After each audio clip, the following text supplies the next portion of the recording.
Alright, should be a nice lazy day in Lotro today. At least that's the plan. What I really want to do is take care of some of these wrapper quests that are the various weeklies and such that are almost done, but not all the way done yet.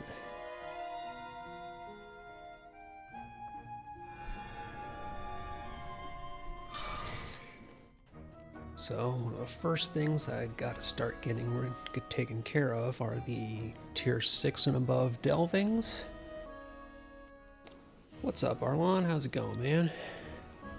So pounding out a few of those will let me complete Delve into the Darkness and the 45 mission wrapper, probably the 15 as well. So we'll do Dark Treasure, start off on this one.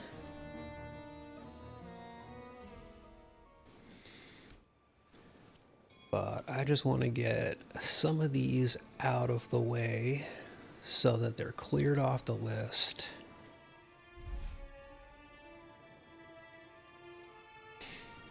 And that'll also keep getting me more embers.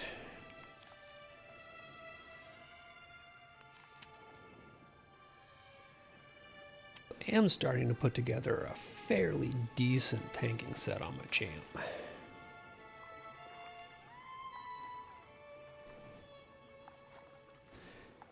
Yeah, with the game selection, it really just depends on what I feel like doing at the time. Because, again, Pantheon's one of those things where if you're going to be playing it, you've got to sit down and you are fucking playing Pantheon. You are finding a group that is what you are doing.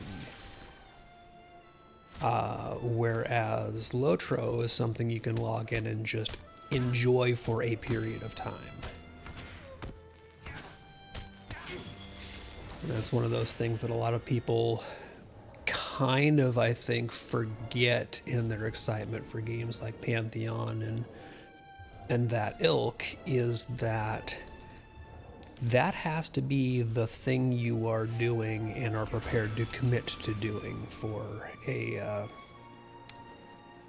a decent chunk of time to actually get anything done there, because of the ramp up and just the gameplay loop. Whereas Lotro is for fun.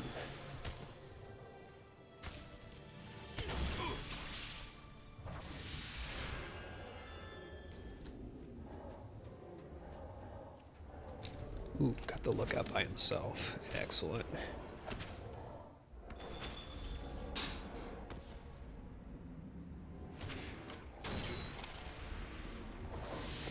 I'll always take any opportunity I can get to have these guys not sneak up behind me and add mid-pull.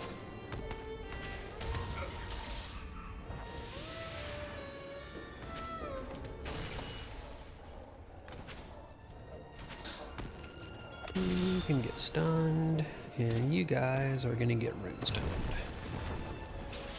And stunned also.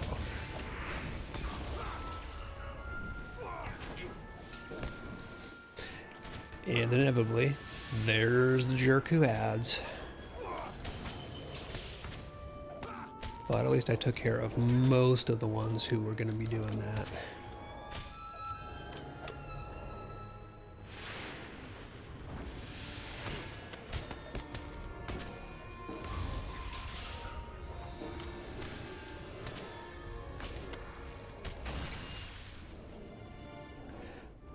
And this does just illustrate why a lot of these missions, a lot of the time, can be a little easier if you are a ranged class compared to a melee.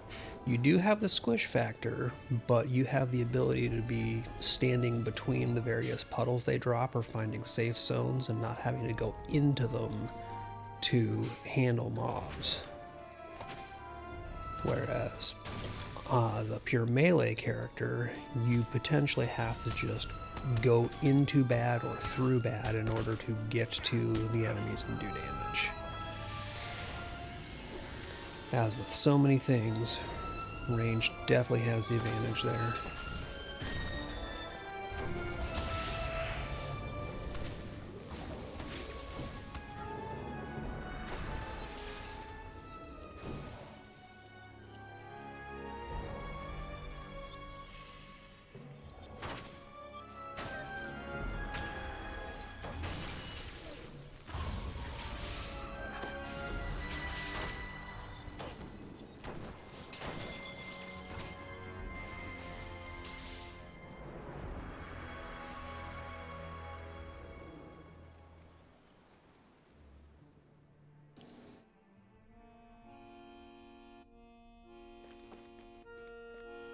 Alright, there is one quick tier 6 knocked out, so that gets me closer to finishing up the wrapper.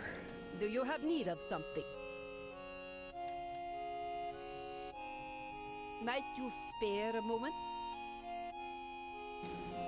So that puts me at 6 of 10 for the tier 6 delvings, and I need 5 more just missions in general to complete the 2 weekly mission wrappers. So these are going to be nice solid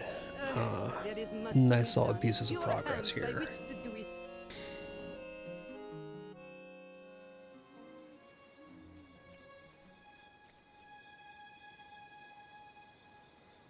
We're going to do the landscaping on tier 6 as well, because again, this is generally a nice controllable delving. And let's see, current malice is glory and pain, which is basically their heal over time, and I think the second malice I'm getting is their damage reduction adaptation. Yeah, so I technically should be purging that off of these guys.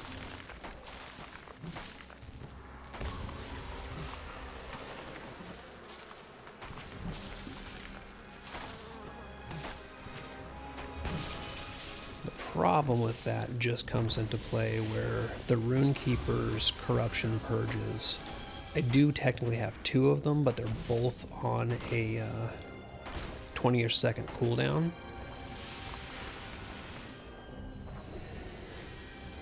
Which limits the amount of times I can use those in any given span. And sometimes you get the one where it doesn't purge off the one you want it to purge off, and is kind of a waste. So especially for these ones that aren't even signatures, most of the time I'm just going to go ahead and DPS through the damage reduction. So that when I need those cooldowns, I have them ready to purge off of the signatures. Like this guy here, he's only got 88k morale. I don't care if I'm only doing half damage to him, I'm still going to blow him up.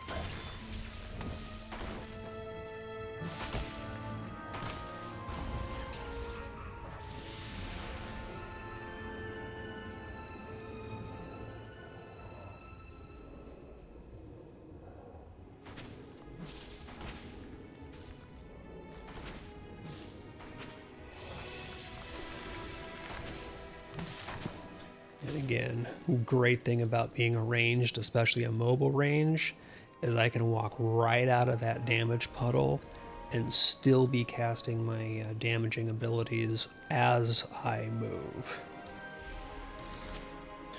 Reasons I love the Yellow Line Runekeeper for doing stuff like this. I never have to stop.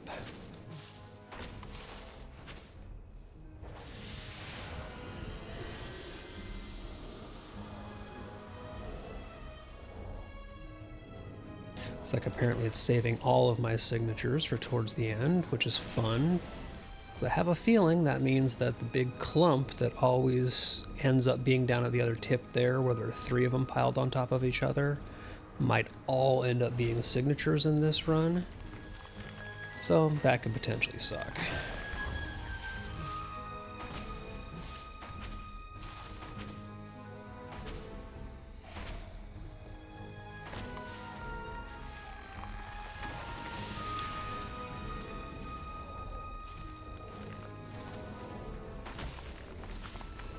This guy, I'm just going to go ahead and purge that off of him. Oops, but I did not get away from that stun.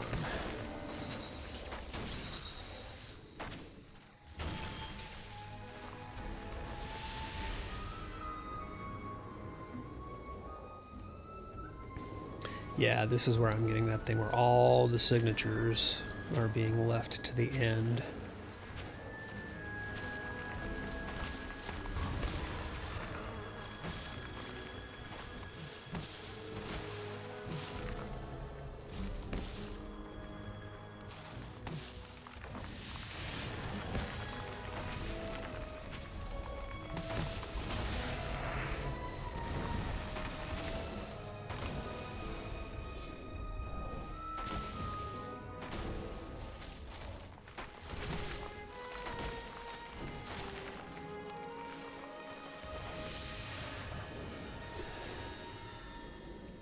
Okay, I should have 2 more left, and oh, nice, I did not get one of those walking clusters of 3 that this one loves to have, where you can't separate them at all because you just have 3 walking in a collective clump. I do actually get to do these last ones as singles, so not going to complain about that.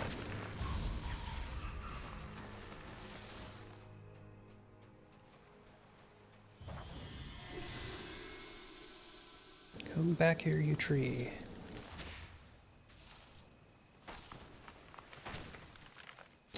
Alright, there's all of mine done, and the Great Horn spawned basically instantly, so that's nice. Him I will purge. And just keep dragging them through those rune stones there. Let them do their thing.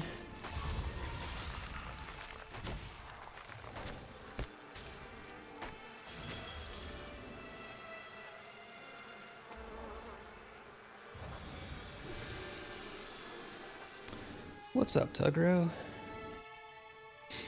I'm just working on getting some of my wrappers done on some of my characters before I start hitting resets. Keep getting those embers.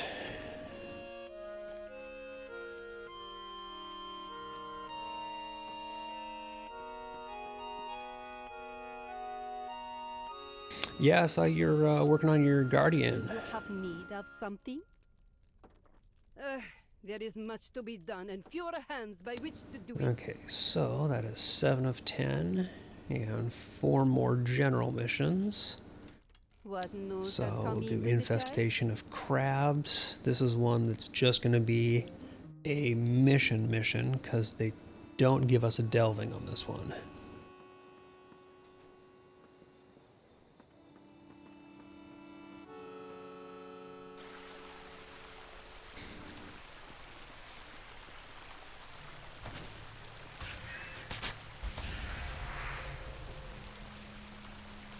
Let's see. Yeah, there we go. Find the whole Eeks and patch 'em.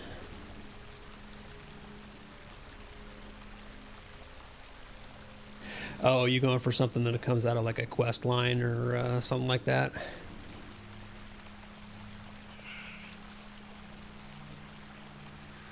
Oh, the old DA sets. There were some cool cosmetics there, yeah.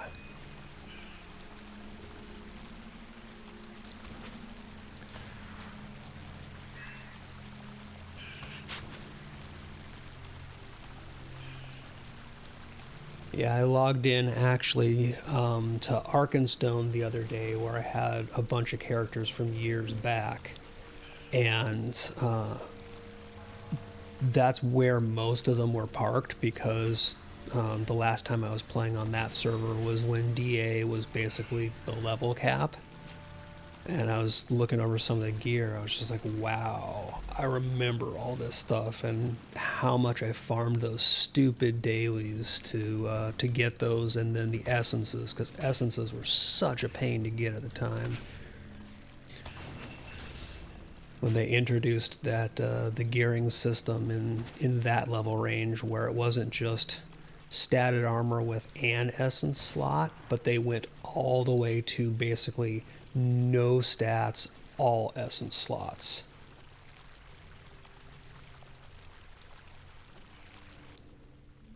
Likewise, that was the first time I think I was ever... no, actually, no, I was playing in the Riders of Rohan.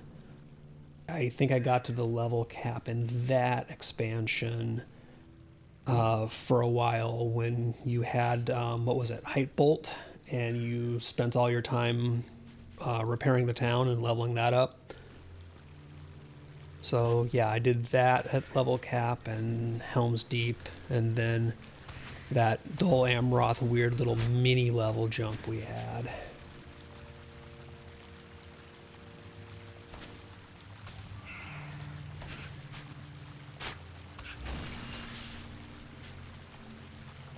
So I think DA is when you had that jump from 95 to 100. And so you'd be going and doing all the dailies and stuff in there.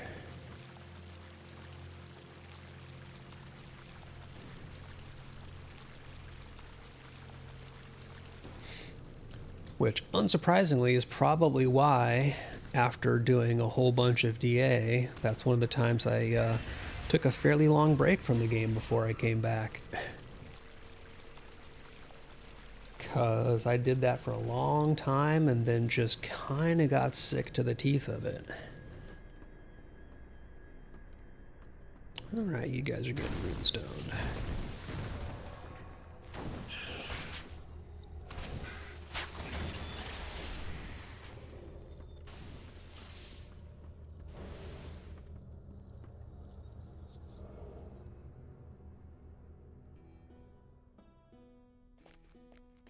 As cool as some of the design stuff there was, I really don't miss those days, frankly. There is much to be done, and I fewer hands don't by which think to I do want it. any of the rest of those, so I'm going to pop over here. Actually, before I take the next one, I need to remember to open my delving chests before they rot, because I will forget to do that. And check and see if I need to spend writs yet, because I know I'm getting close. 49.65, okay. Before I do anything else, I need to spend some delving writs. But the awesome thing is, delving writs can now buy the purple essence boxes. They're the 514s, so technically you can get the 520 essences for, I think the raid might drop them, and I know that you can spend 4,000 embers to get a level 514 essence, or level 520 essence box, or you can just spend 150 writs to get a 514 essence box, which is within a hair of being as good as the 520s. So I'm going to nab myself a couple of these. No, I need more because I'm going to complete at least 2 wrappers. So I am going to stock the hell up on these. Because I am going to overcap writs probably anyway today, and that just gives me a whole bunch of purple essences I can use. Okay, so cut above, I'm probably just going to do at tier 1 because the mobs love to just walk all over each other in here, so it'll move along the any delving and the mission wrapper, but not my tier 6.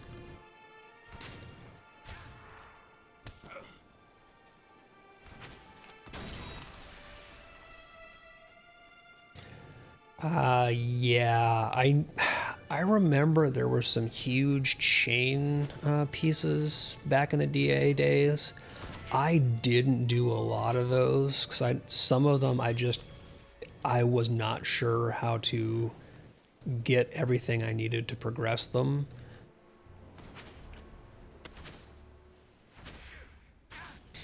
So at this point in time, knowing a lot more about the game, other than just how to solo the dailies, I probably could go back and do a lot of those.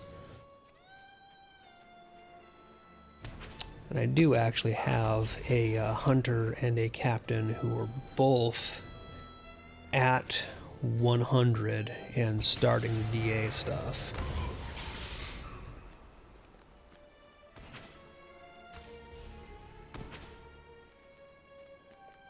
So you've moved past and you're into stuff like the Ringlow Vale and all that?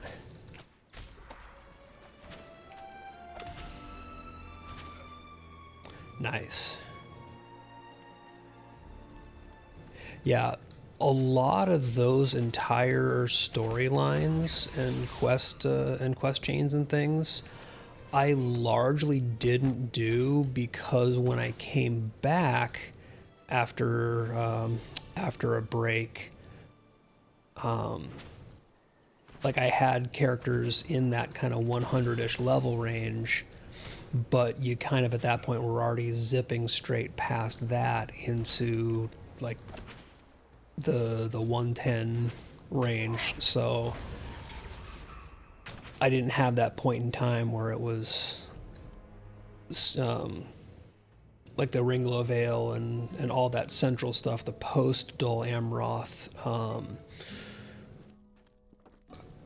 What was after that? After Central Gondor, was that into Grey Wastes or...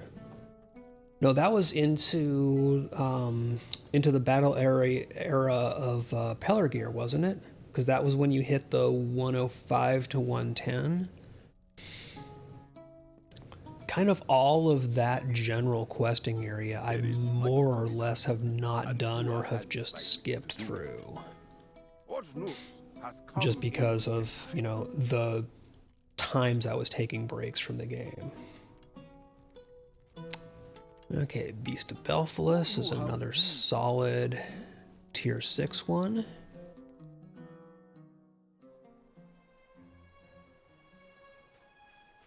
Oh yeah, was that another one where you basically were just going into new stuff without a cap increase? Yep. And that's probably also why I kind of skipped through a lot of that storyline when I did come back, because it was like, okay, all of this stuff went green or even gray more or less immediately.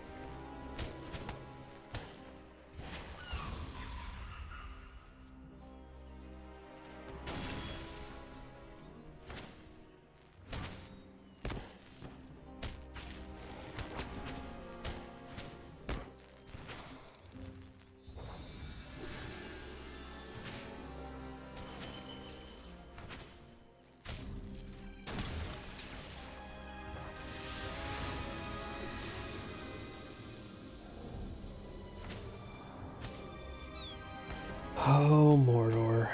Yeah.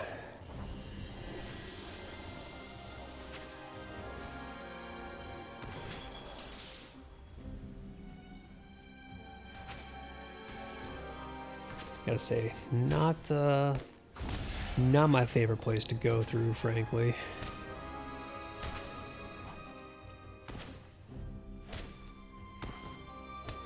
Again, another one where I've largely been glad that I've been able to just use bonuses and things like that to skip between.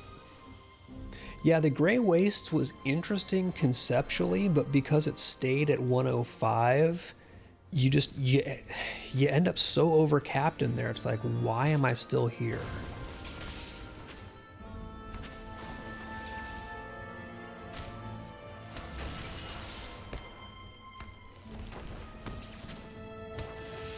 I suppose that might have been different when the level cap was at the level of the Grey Wastes, but even so, that was a lot of Grey Waste for not a lot of payoff.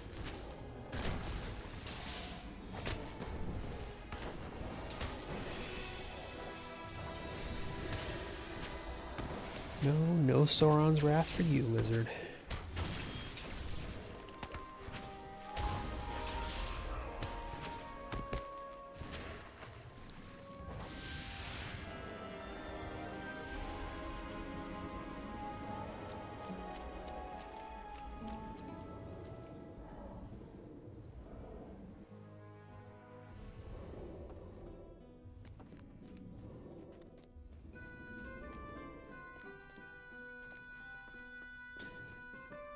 Yeah, even now, Mordor is still easily on my I will happily skip this place list. It's so much running around and nonsense.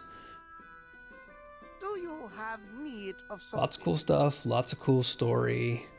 Just don't like the, okay, now ride to this next camp. Okay, now ride to this next camp. Okay, taster crab. And fewer hands by That which will to be do it. that will finish up both of these.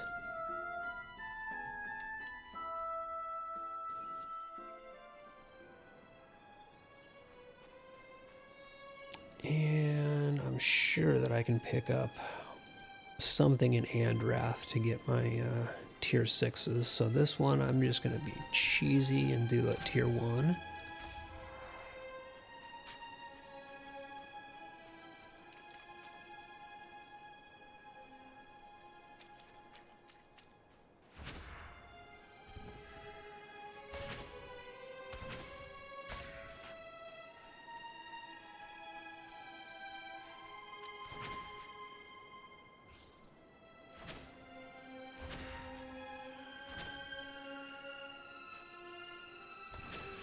You don't lose the quests, but if you outlevel them by too much, you'll lose the XP from them. So you might still get secondary rewards and you get to progress them and see the story and things like that. But the actual just concrete XP you'll get from them will lower and then eventually drop to functionally nothing if you do them gray. There are so many quests and quest lines in the game that if you go full completionist through most zones, you're going to be doing a lot of stuff that isn't going to give you primary XP rewards from. So you very much have the ability to skip around and just do the things that are interesting.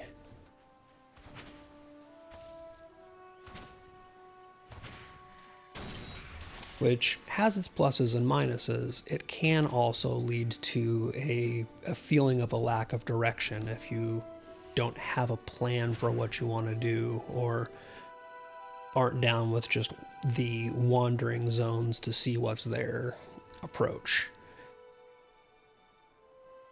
I mean, I like it because I can take, through large sections of the game's level ranges, I could take 3 or 4 characters through a level path and do 3 or 4 completely different quest lines and stories because of which ones I chose to do. But if you go full completionist, you're gonna end up doing an absolute ton of gray quests. And in a lot of zones, like, you can still get some rewards from the gray quests. They'll do things like advancing quest deeds for that zone to give you virtue XP and titles and things like that. But you definitely do end up losing out on XP and kind of falling behind the advancement curve in that fashion. But Lotro is not a race. It is a slow down and enjoy the scenery.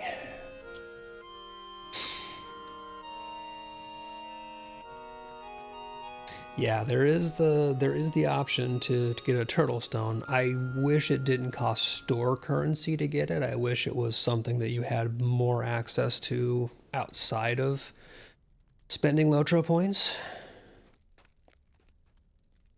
But they're not that expensive if you're earning points in game by doing deeds. And fewer hands by which to do it. Might you spare a moment? All right, so this completes 2 wrappers. So I've got to empty my inventory a little bit to make some room. Housing items, housing items, housing items. All right. It is most likely that I am just going to sell these housing items, so let me first sell all the true crap. There are people who really like housing items and whatnot. Housing is just not something that I particularly give a crap about. It is not my bag. So unless there is something really cool that comes, that curved Denorian benches, I get so many of these from these chests. So that gets sold. Rubble gets sold. I have many of those paintings. And another curved Denorian bench. What a shock. Alright. So now I have 2 wrappers to turn in.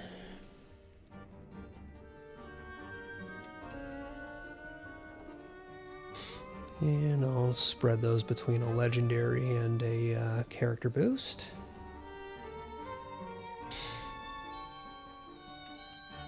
But that gives me a nice 3,000 virtue XP plus all my goodies plus embers.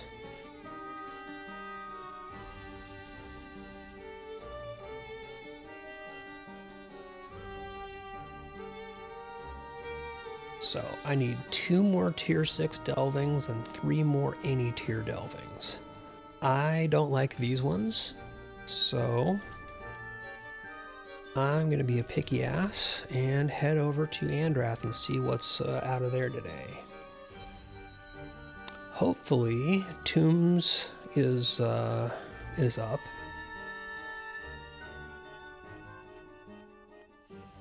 But we'll see.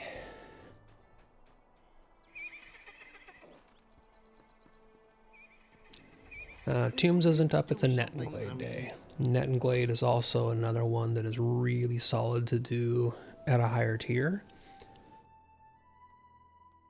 So this will be one of the 2 tier 6s I need.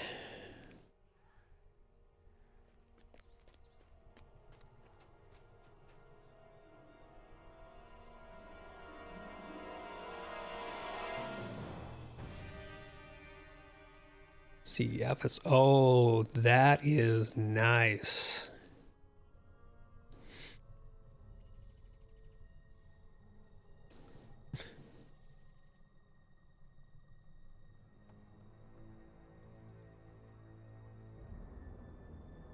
That is a swanky armor set there. I definitely see why you were going for it.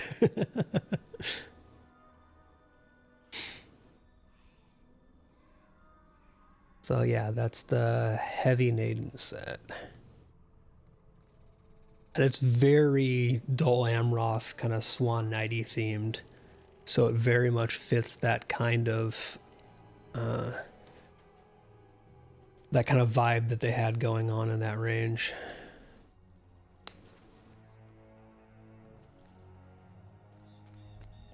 All right, let's see how many cocoons have victims and how many cocoons have baddies in them today.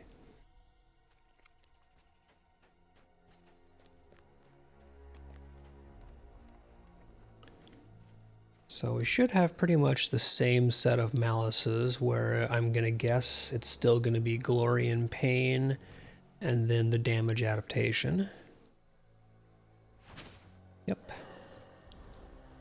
Oh, come on. It purged off Glory and Pain, not the incoming damage adaptation. That's just a jerk move.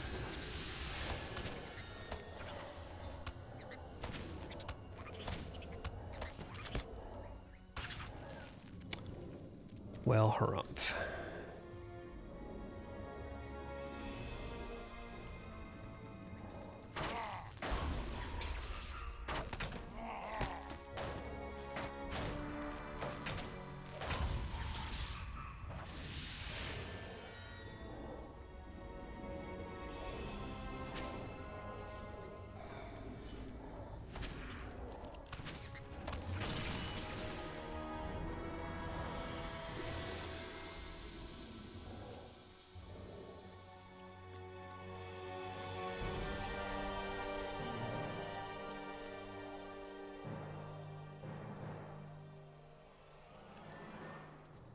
I love it when I see somebody in LFF advertising for a 3-man and asking for a tank and a healer. Like, okay. In other words, You have DPS and you want anybody else.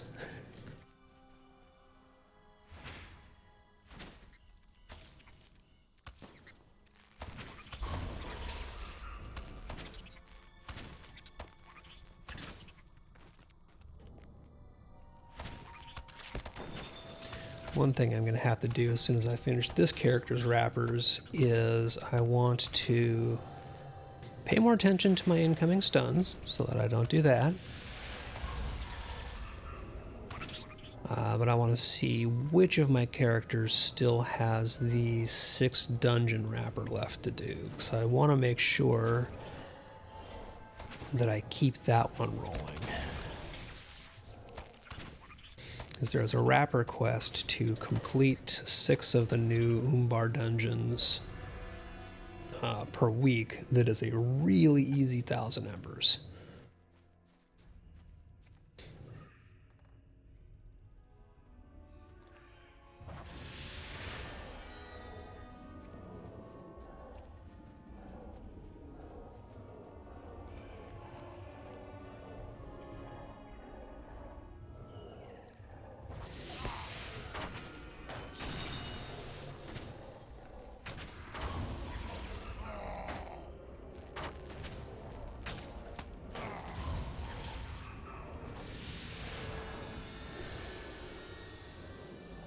I think there's a stealth spider around here usually. Yep, there we are.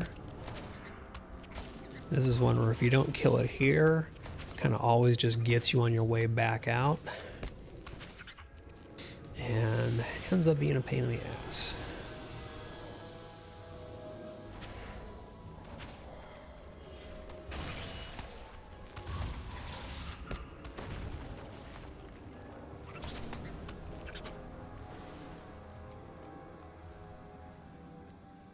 And the last cocoon, and then we get the hell out of Dodge. And it was not a bad guy, it was a victim, so all I've got left is the run.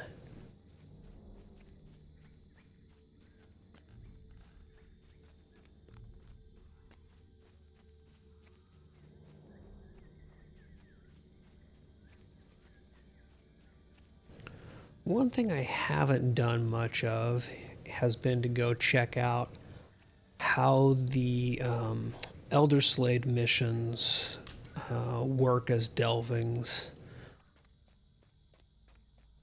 Might do that, but I think I'm probably just going to keep sticking to the ones I know, because I really only need like one more of these tier 6s to wrap this up. What do you need?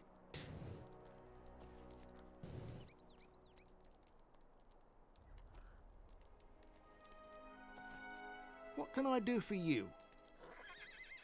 So the rest of these are all kind of crap, but Bridge to Karanost will let me do one that is a... maybe I'll do this as one of my tier 6s.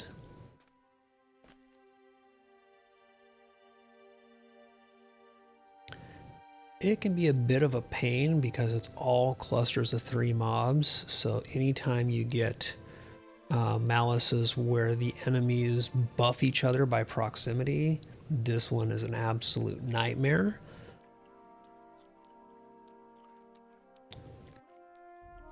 But with it just being the adaptations and healing, I don't think it's going to be that bad as long as I can avoid getting stuck in too many of these ground puddles.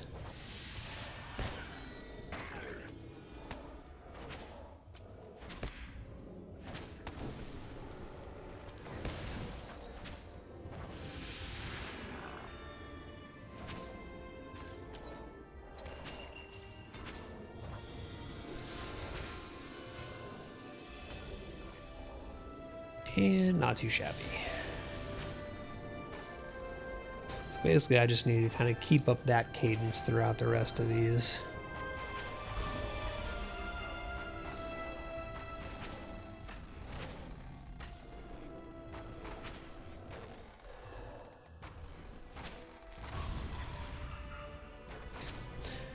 And again, it purged off the It purged off the heal, not the tactical damage adaptation, because why would it pick the good thing to purge?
Alright, one more gate in the way, and then I basically just get to run past the orcs because they are not the objective. The objective is making it to the other side. So I'm just going to toss on my armor and a hot. And of course get stunned in the puddles, but all the orcs are already despawned.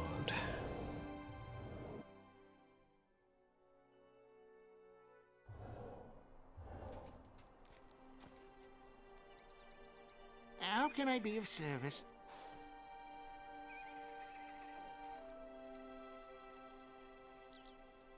What do you need? Oh man, with the number of quests in Lotro, that would be a very, very cluttered map. Alright, so this completes that wrapper and gets me some more delving writs, which I just need to make sure I'm still not going to cap. Nope. Got room. And again, 1000 virtue XP, a teal rune, a legendary rune, and 500 embers. Yeah, when you get, see, for example, if you look on my mini map here, there's a quest ring for this guy that I'm close to, but you're not going to see them on your bigger map. You can actually, in your UI settings, I believe that the radar is a scalable item. So right now I have it at scale 1. I can make this pretty darn big if I want by using this radar slider in the UI scaling settings.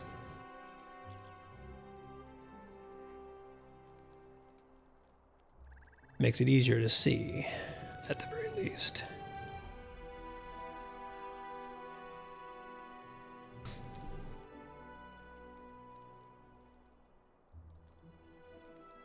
Oh, it's zoom level. Yeah.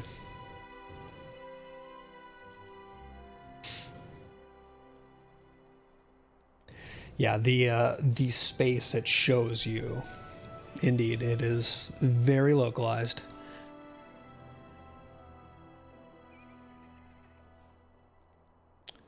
Okay, so that gives me all of those done. And I just need one more of any tier delving. And if Nettenglade was up, I think that means that Hearn has crap. I'm trying to remember what the pattern is.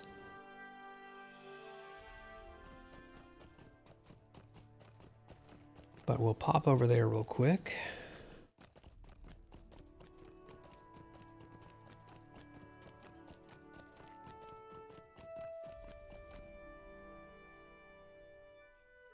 Still have room on Ritz.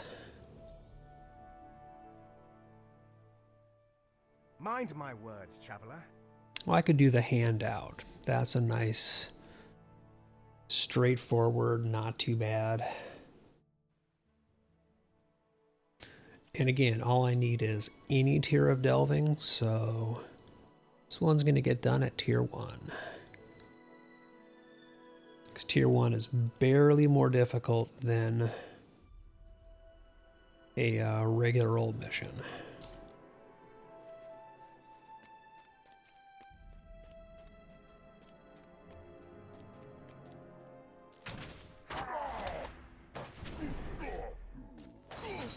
At tier 1, the enemies don't even have true malices on them. They just have some basically stat buffs.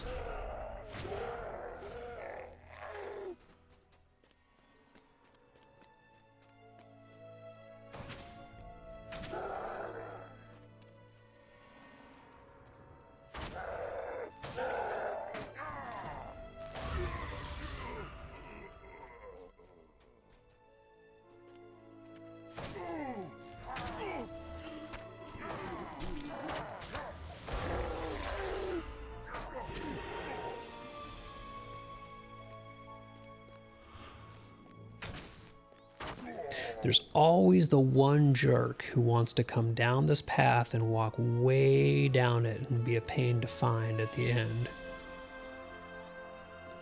So catching him early actually makes this one go a lot quicker.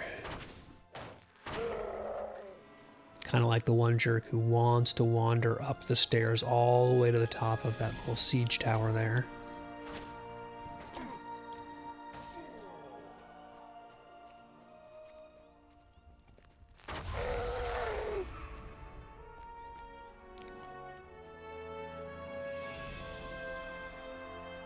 Two more Uruks to kill, and then I am done and can turn this in, complete another wrapper.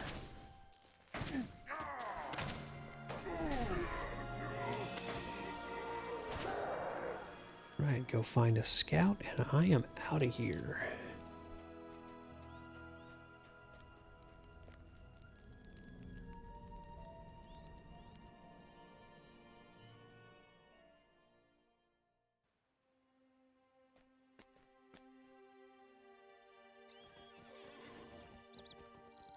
How can I be of service?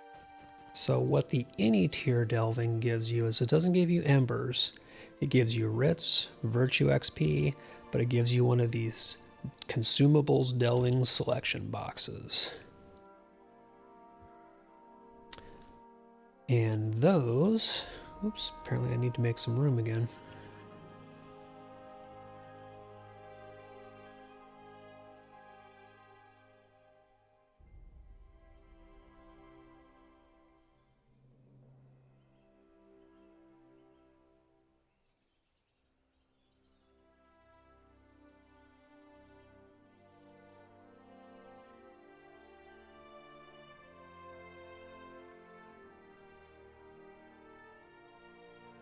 Any of these stuff I actually want to keep.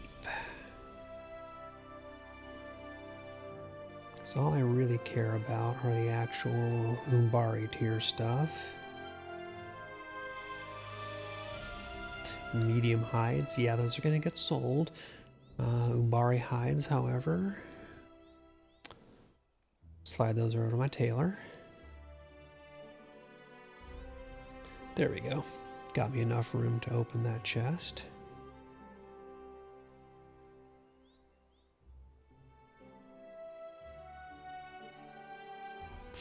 But the consumables delving selection box that wrapper gives you, basically you have your choices between some crap you don't necessarily need or another 514 purple essence box. Kind of always my choice there.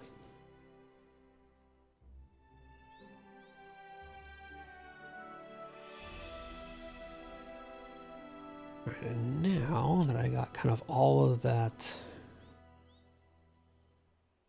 junk out of the boxes, start getting rid of some of this. Ooh, I've got Umbari iron. I need to put that into shared storage because I use that by the ton, as does kind of everybody these days.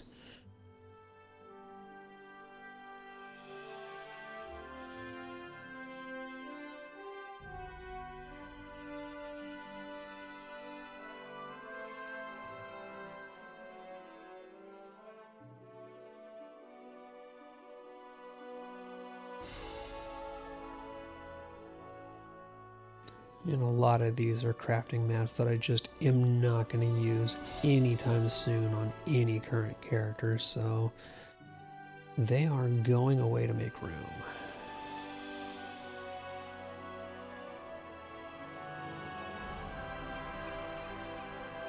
Alright, that's better. Megovanen.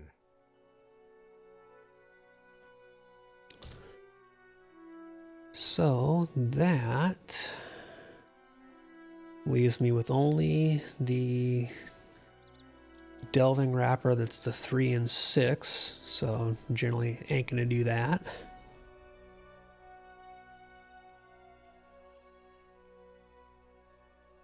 Various things from the hunter camp, which I'm not gonna do at the moment. So that means that this character's wrappers are basically done for now. So got a good chunk of writs, marks, runes, all that good stuff.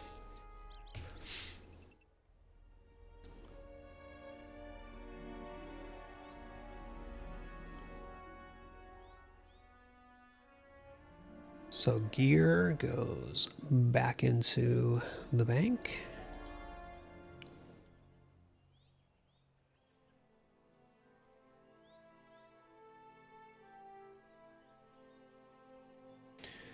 And I know that my lore master has the dungeon weekly completed already, so I don't need to log them in.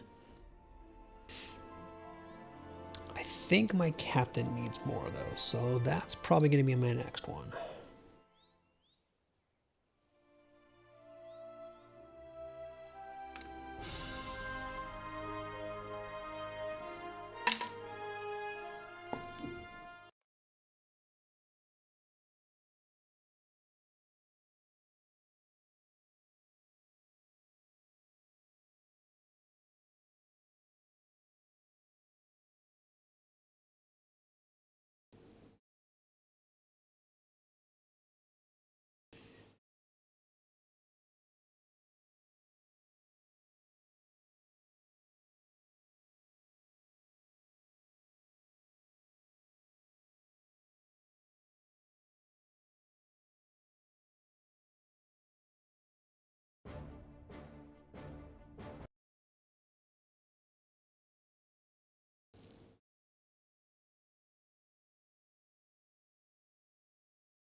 I think my captain only has 1 or maybe 2 of the 6 Umbari instances run. So I want to catch that before the reset, because that's another 1,000 embers, plus some random gear pieces.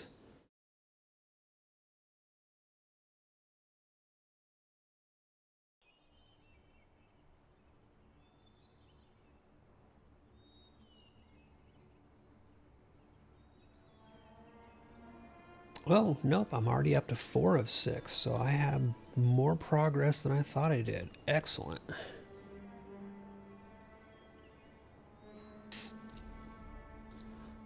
I really like the captain. Captain has been kind of one of my consistent favorites over the years, with the caveat that it is very much a not for everybody class, because you kind of do a little bit of a lot of things.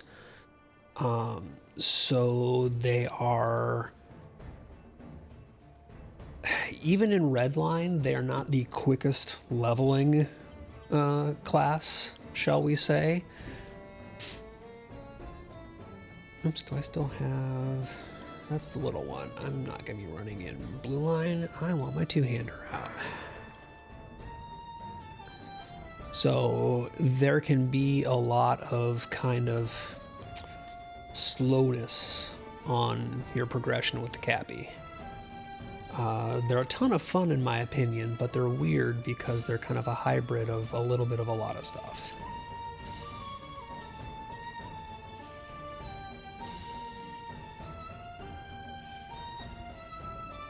Oh, dang it. My gear is still on my champ. I must not have put that back in the bank.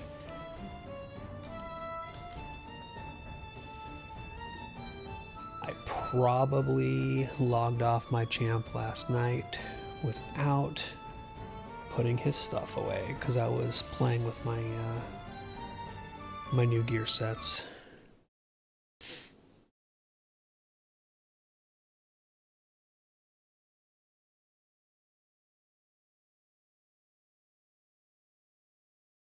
So, minor detour.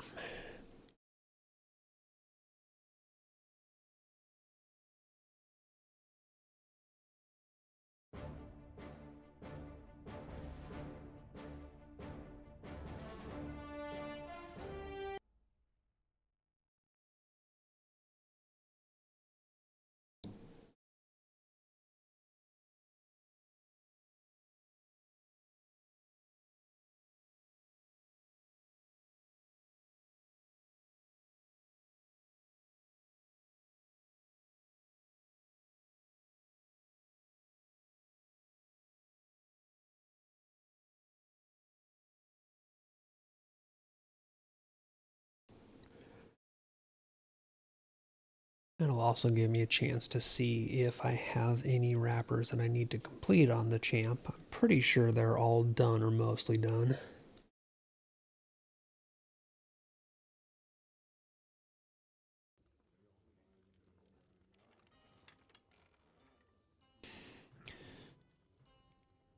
Yep, I clearly logged off in blue line.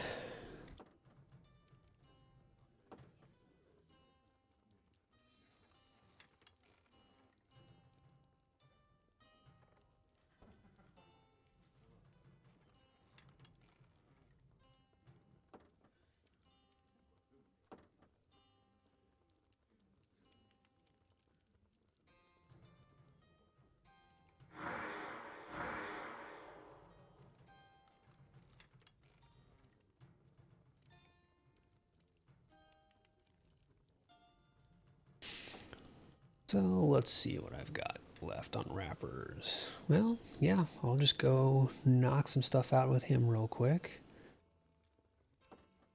Because I still need 4 more tier 6 delvings. So since I'm already on the Cappy, or the champ, may as well stop by the Bloody Eagle and start there.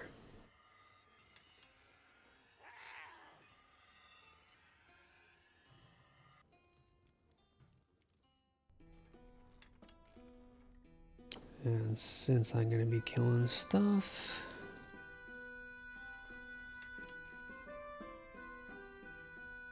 I should have done this outside the Bloody Eagle because getting into storage takes forever in here.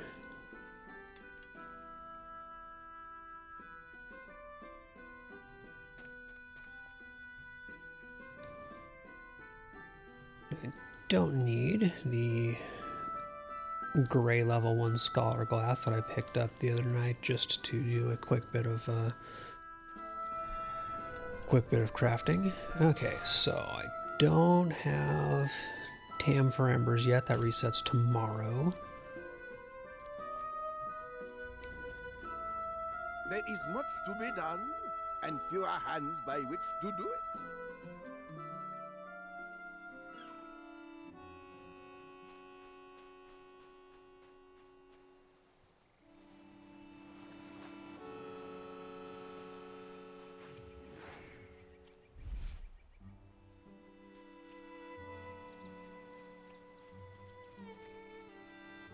And now we'll blow these guys up real quick.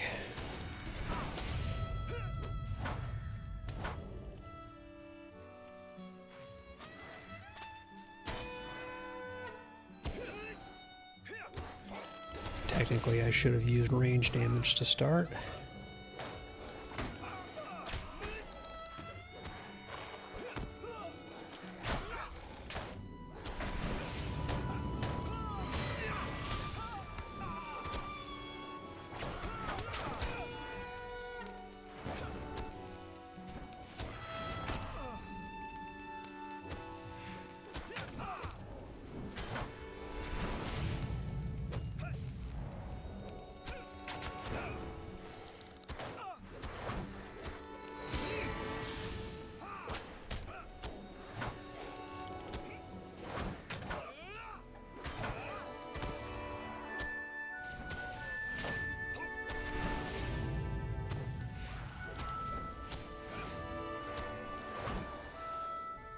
but not too bad.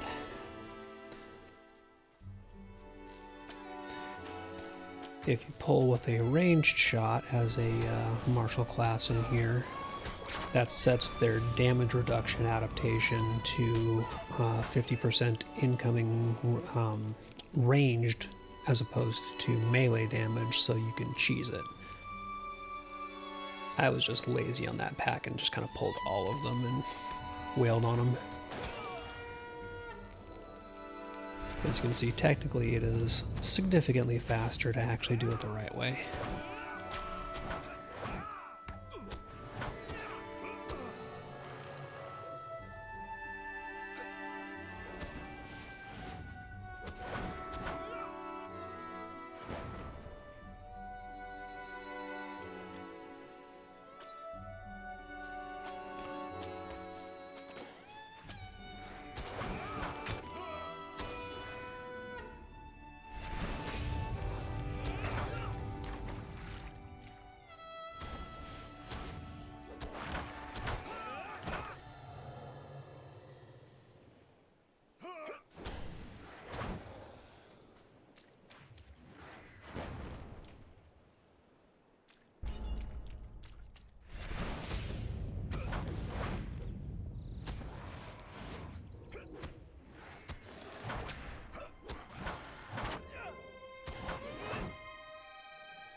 And this guy, once he doesn't have his malices, really doesn't do a whole lot. You'll get the occasional disease, and that's about it. You can pretty much just sit here and wail on him.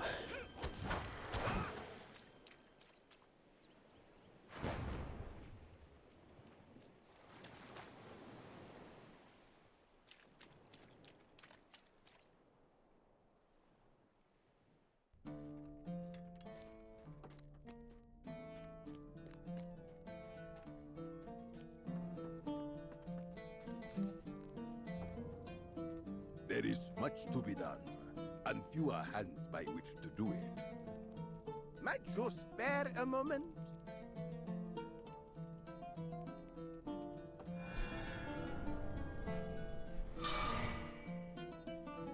Ooh, that was nice. That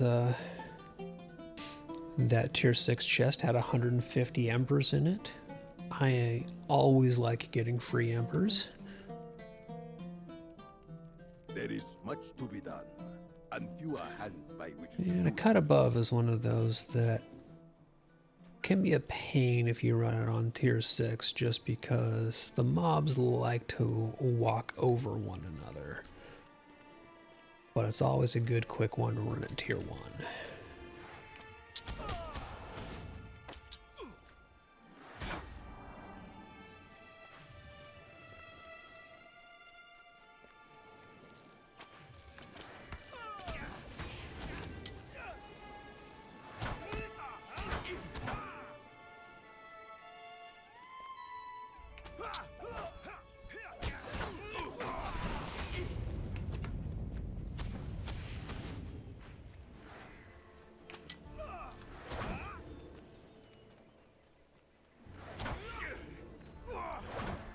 It's interesting that Walker usually doesn't actually come down this path. He normally heads towards these guys.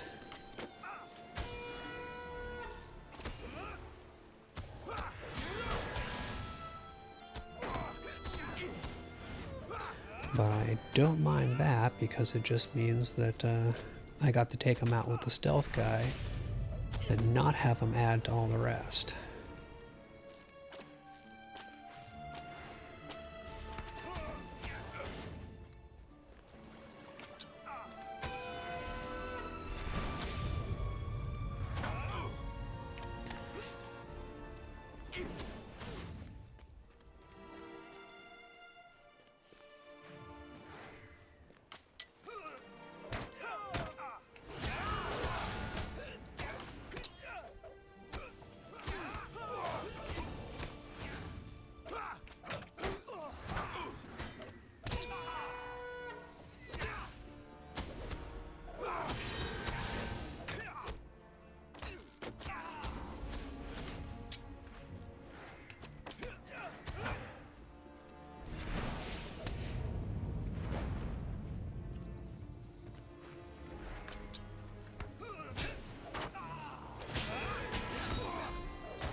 And one nice quick tier 1 done.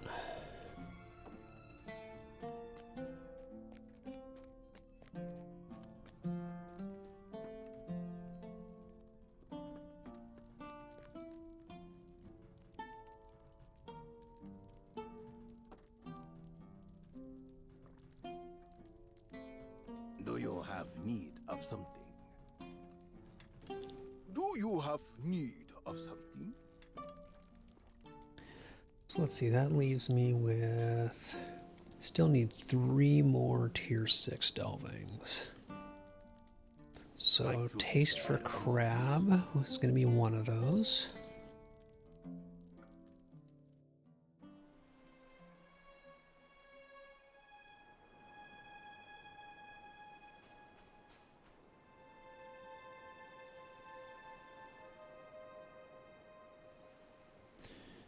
And let's see, how close am I to capping writs? 49.85. Okay, so I'm going to have to buy something else before I turn anything in after this one. Because almost back to capped on writs.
Not quite sure why that guy didn't just die from the bleeds, but hey.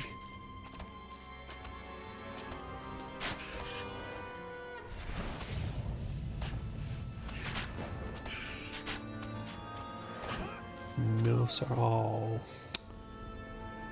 He got Sauron's wrath off because I got stunned as soon as I went into the puddle. Jerk move, game. Jerk move.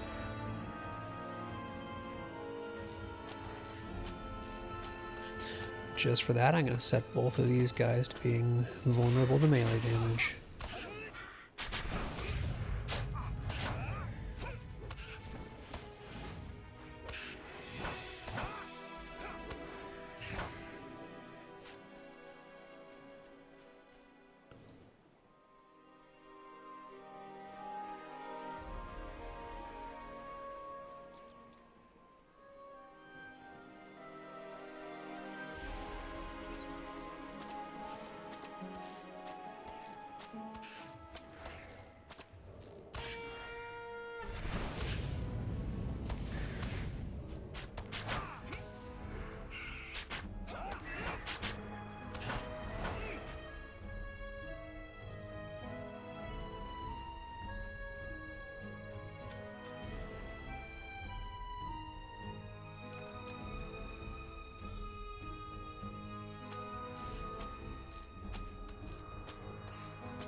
You do not have the correct amount of fervor. Well, screw you, game. Oh, come on. Did I not have any bleeds on that guy? I disbelieve. But here's my last great crab, and my last trap will be right behind me. So there we go. Now I got the big crab, and we're done.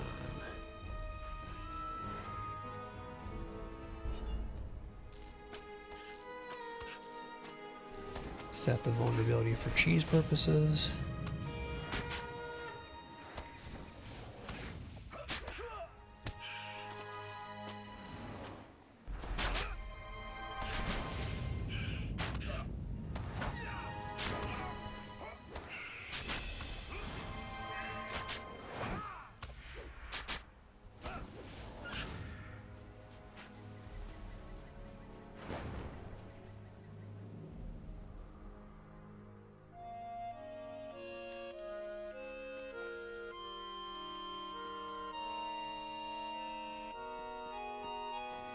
Yeah, learning what connects to what is definitely a thing. Now there is, I'm pretty sure that I have remapped the keybind to it. My mapping for it is Shift C to get into the collections tab. That I don't know if that's default or not.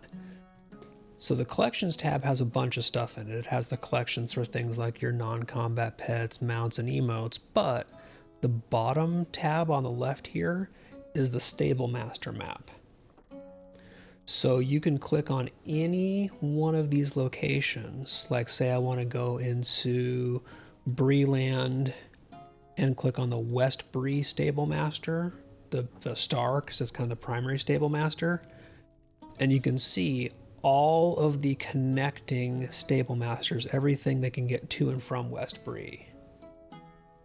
So if you want to see, like, hey, what connects to this travel point here, Hearn in Cardolin, I can get there from Andrath, West Bree, Karanost, etc. So you can use this map to find a place you want to go and see what the connecting stable master you might need to get to is. But part of it also very much is just learning the world and, you know, the names and the places. That is very definitely an aspect to it, Might you spare a moment? which comes with time. Oh, and again, what did I just say is I need to spend some writs before I turn that in. Do you have need of some? And what do? I turn it in and overcap and lose some writs.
Right, that gets rid of some of those.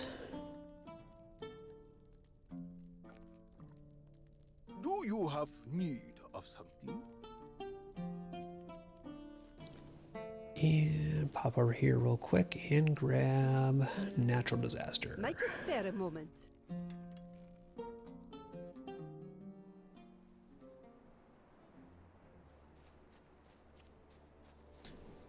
Go do some forcible lawn care.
think I might have gotten that off in time. Yep.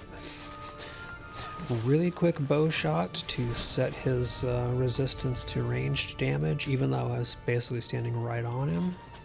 So cheesy, but it works.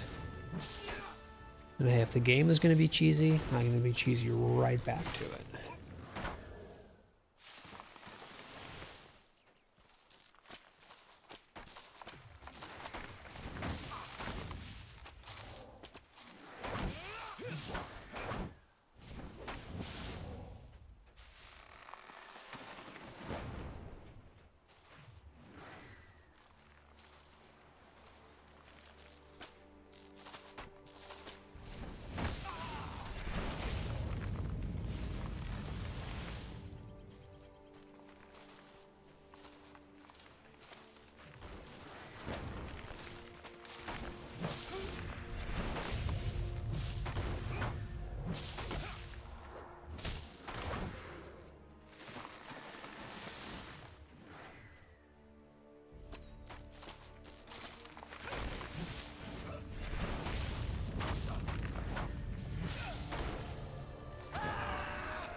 Okay, 2 more trees, and they should both be over here. Yep, they're walking in a pair over here. I should be able to get both of those with bow shots to set them where I want them.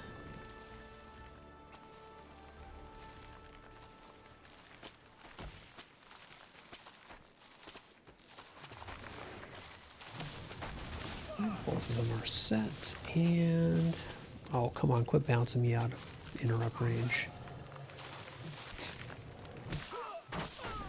Jerk move, game. Jerk move.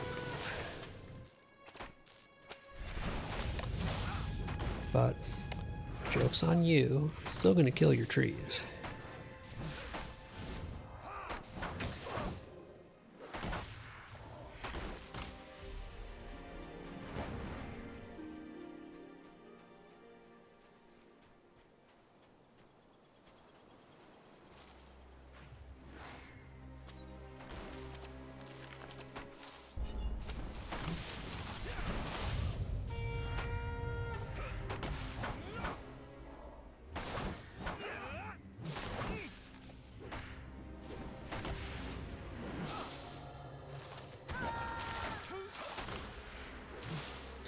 I really wish that the large models, like the horns and the various giant beasties and stuff, didn't keep standing basically on top of you. Like, I really, really want them to have some kind of model and collision awareness, because it just makes any kind of melee or tanking like that ridiculous, because you're constantly just inside whatever it is you're interacting with.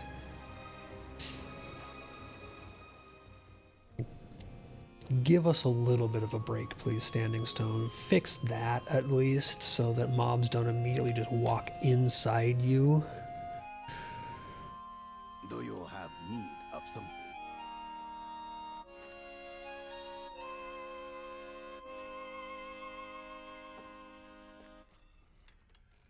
Do you have need of something?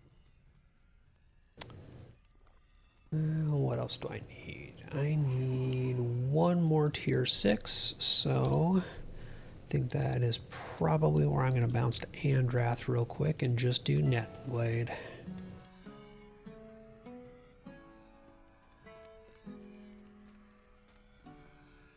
I still have plenty of time to complete the general mission wrappers on this character, because those reset Thursdays, and I'm just not close enough to make it worth doing a whole bunch more missions. Could I speak with you a moment? So those are great things to be able to log on and just knock out a mission or two, etc., on lunch times over the course of the week. Yeah, a lot of games have more intelligence as far as where the mobs will decide to stand in the characters.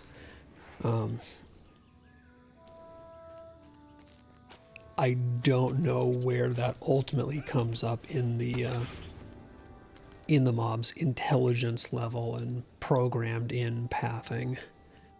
Honestly, I think a lot of it has to do with pathing decisions that they're set to make.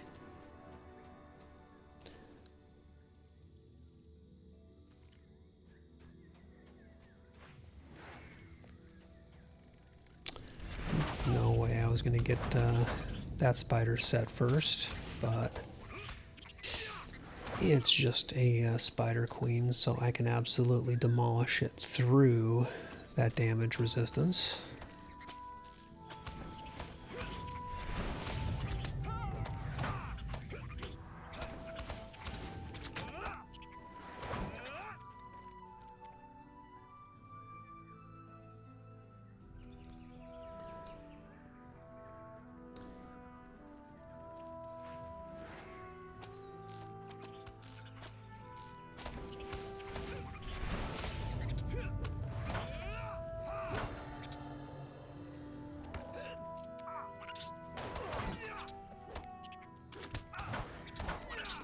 And yes, I'm just going to stand in the bad,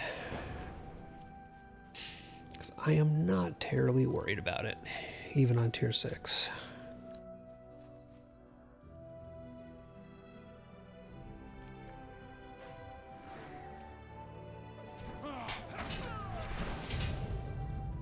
Though it will be nice when we get the gearing progression as the raid level and things like that scale up and we get access to more gear, especially from delvings, to be back to the point where tier 7 or so is a good standard starting point.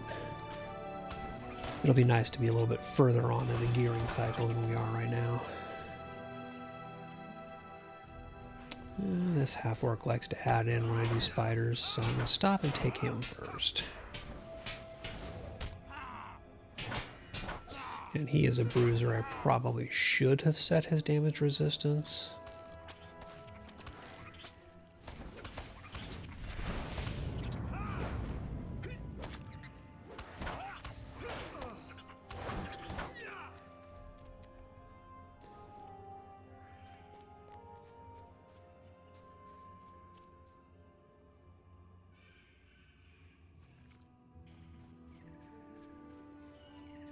Have I even gotten any half-orcs in the cocoons on this one? I think I've only gotten the one so far, haven't I? Which means I'm probably due for some on these two.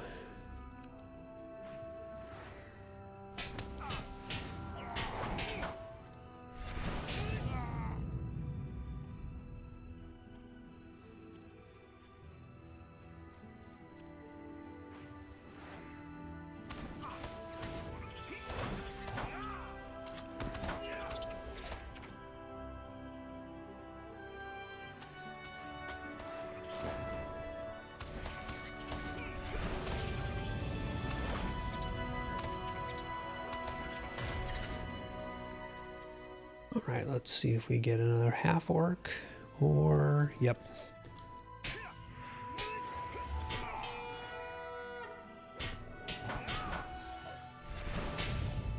I did sort of figure I was due for at least one more.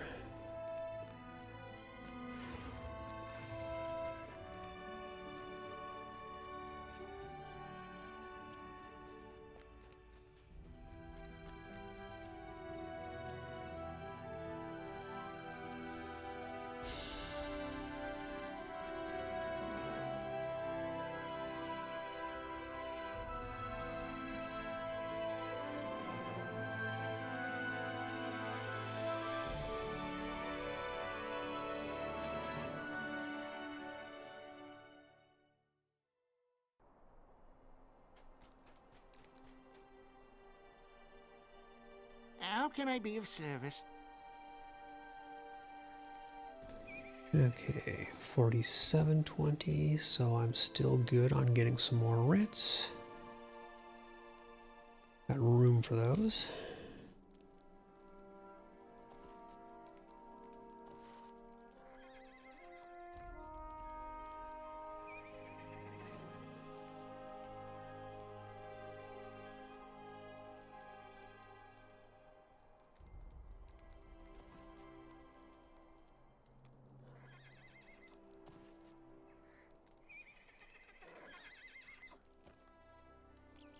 What can I do for you?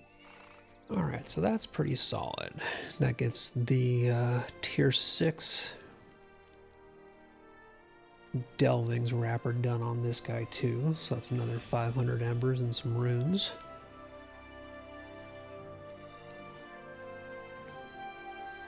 And he's already got his dungeons run, so I'm gonna stick him back in my yard, park him after I take gear. Now I can hop back over to the captain and run a couple of dungeons.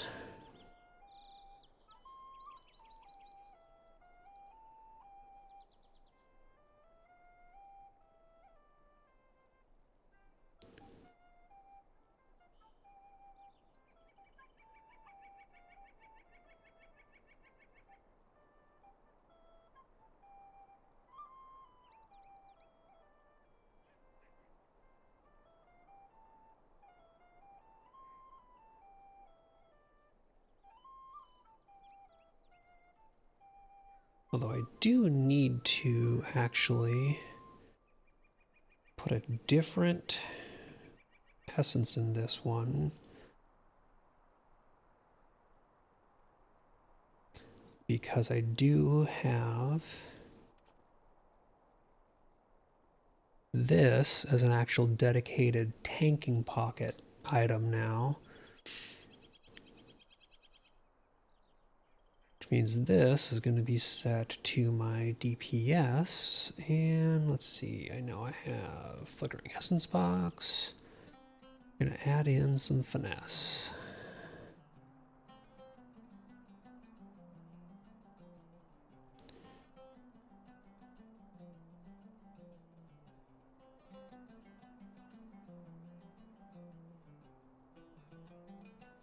There we go. Start splitting that off into being a dedicated DPS pocket and a dedicated tanking pocket.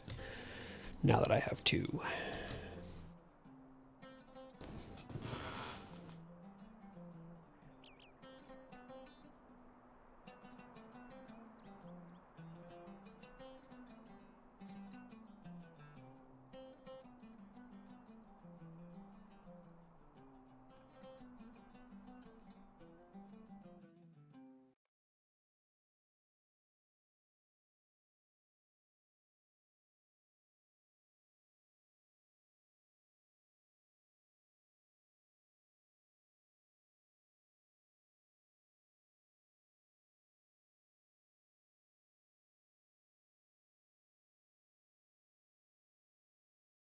Wait for Lotro to decide if it's going to crash, because it looks like it's trying to.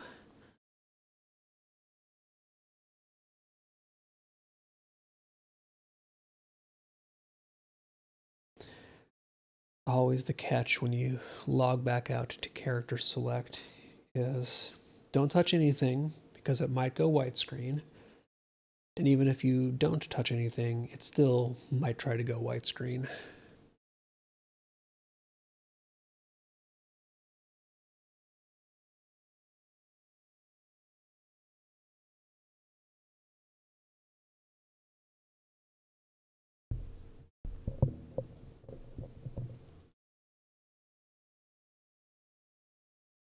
Hey, there we go. It has decided it wants to actually live.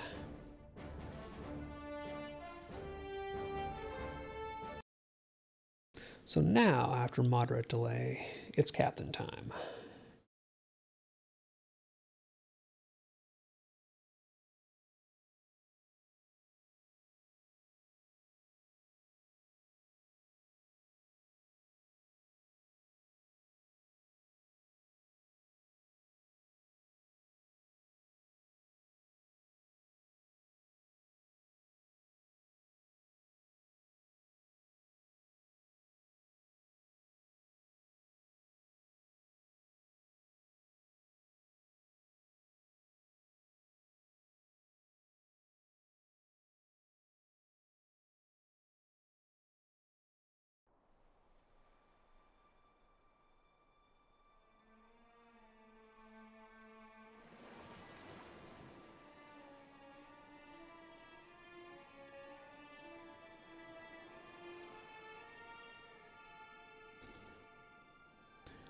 Because before trying to do something, it helps to actually have gear on your character. I know it's a crazy concept.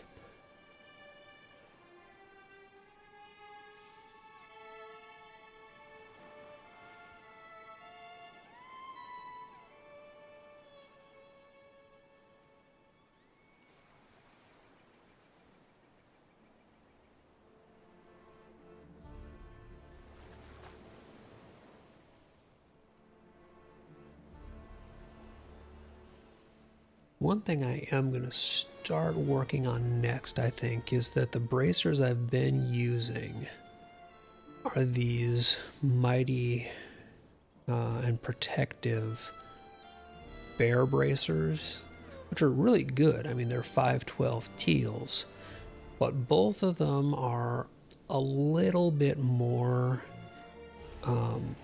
general purpose.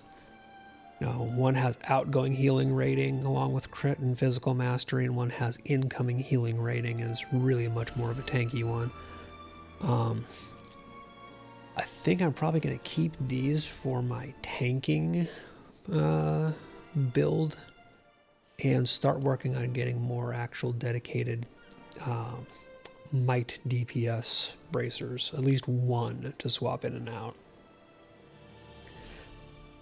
For any place where I don't need as much survivability and I need more raw damage output. So let's see.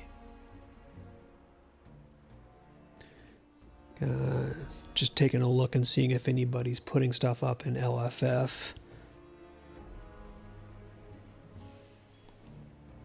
I don't want to take this character into Streets Tier 3, especially not as a actual DPS. So that person advertising is definitely not where I'm going. So I might end up just running solos, but I kind of want to wait and see if I get anybody thrown and grouped together.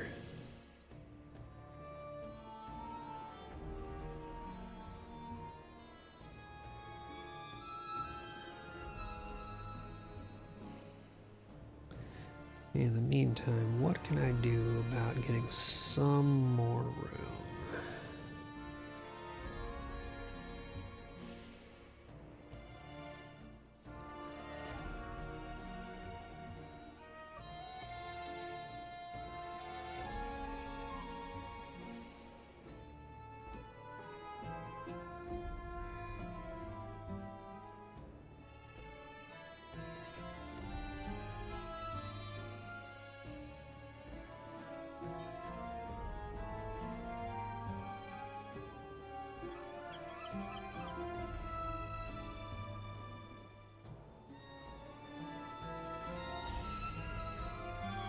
All these boxes of junk stuff. Study of a tankard. All right, I might actually look at that one to see what it's like.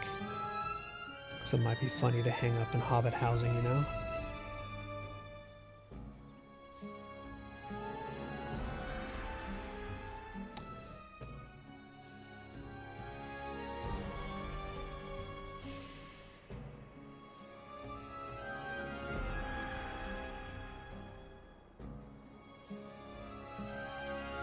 Anything else in here that can be junked?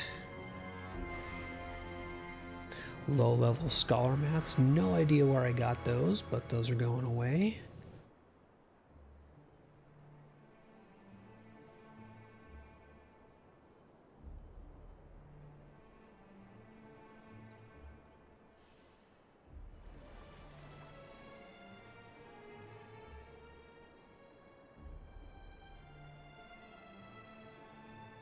Alright, looks like LFF is not exactly jumping as far as getting stuff put together. Oh yeah, that is absolutely going away. That's garbage. And you can't even sell them. So because I don't feel like shouting for stuff, especially not on a kind of half-built captain, I'm just going to go ahead and we'll do an arena to start with on solo.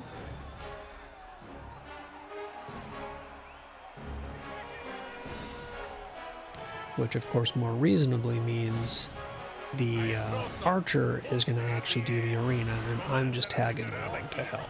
Captain of the Hail Sea, keeper of the Tor Garden, and loyal servant to the people of Umbar. On this auspicious occasion, you have the honor to test your strength, meet justice upon the condemned, and earn the adulation of our people.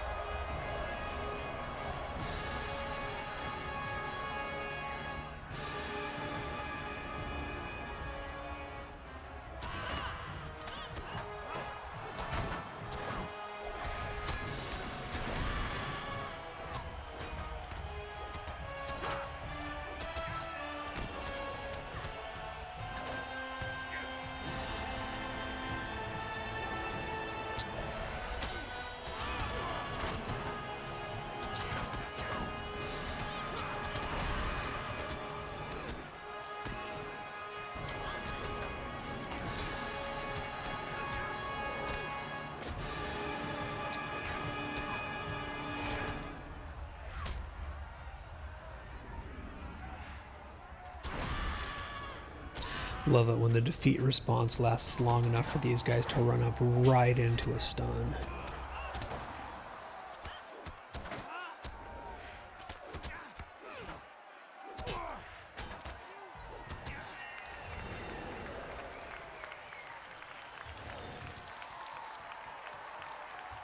Oops, did I change my banner? I absolutely did not change my banner. It helps if you change all of your gear over from when you are running blue line to red line, because Banner of War does me a lot more good than Banner of Victory in red line.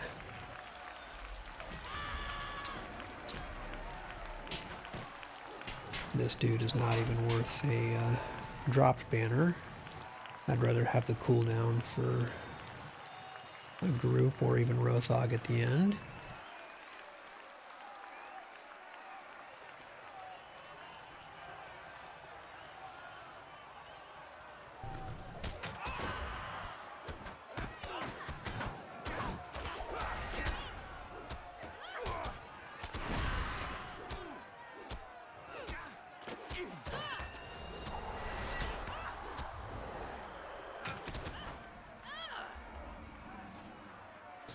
Unfortunately, neither of my defeat responsibilities were off cooldown already for these guys, but they will be for the end. Oh.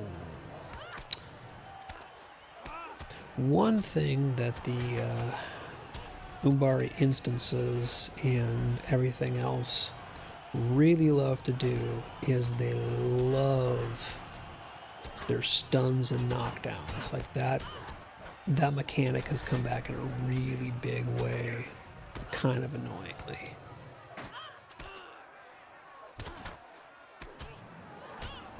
Pick up a quick cheap heal from these guys. See who our second mini boss is going to be.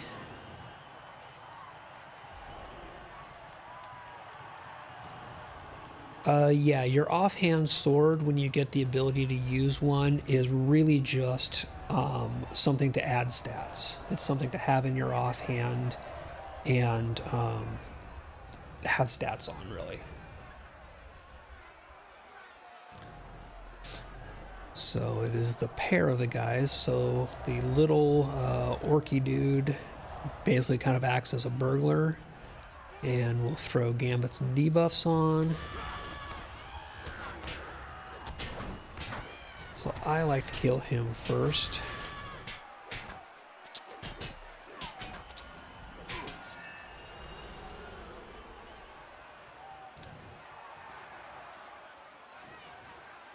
Oop.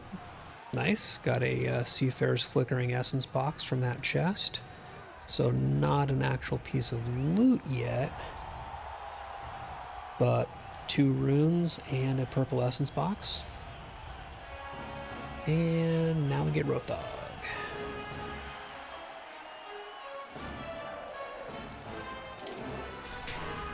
And we're just going to walk him, so I'm going to go ahead and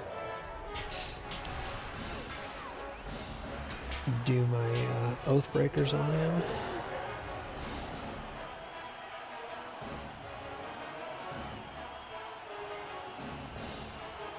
Yeah, it's functionally a stat stick.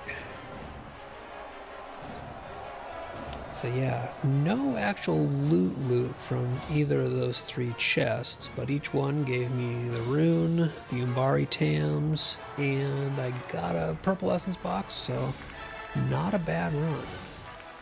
And that gives me 5 of 6 Umbari instances done, so 1 more for the wrapper. Which means I'm going to go ahead and, well, I'm going to take 1 more look through LFF and just, nope, nobody's shouting. I think we're in kind of a lull in people putting groups together. So I'm going to do streets real quick. From the apothecaries of Khan Doom to Langstrand, all the way to Umbar, Indagir, now known as Kashyap, has been transporting a draft of the vilest make. We now grasp at his heels as he makes his final attempt to deliver this substance to his master. We will not fail. We cannot. Kashyap must be stopped. Now. Alas, I make for decision. I will let my friend here roll out the red carpet. Welcome to Umbar!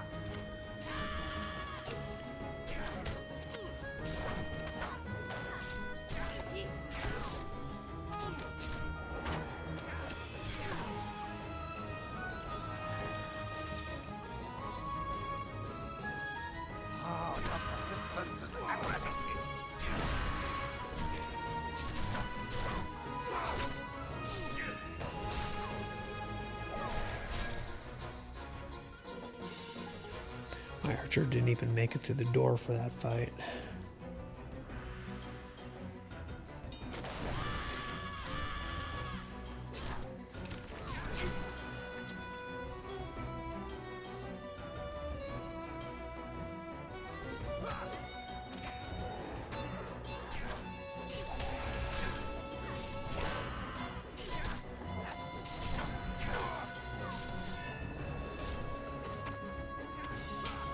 Why are you so obsessed with me?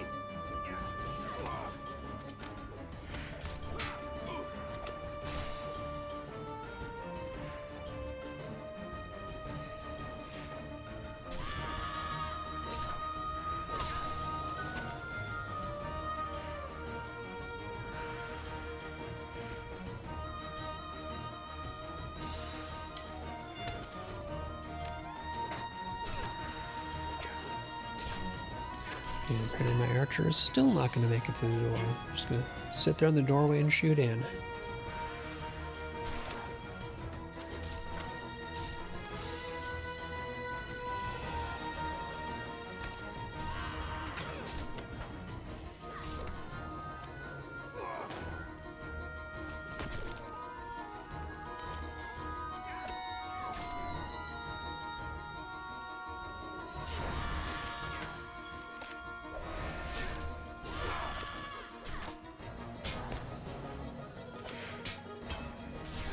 Oh, the knockdowns in here. Seriously.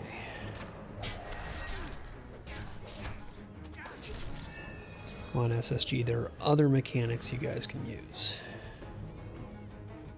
It does not need to be nothing but knockdowns and ground damage puddles.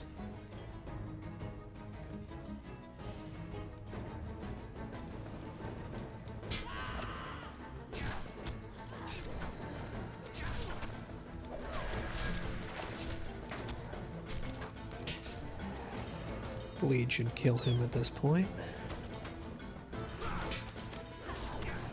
Unless he just wants to be a jerk. And again, no loot but a rune, so it could be worse.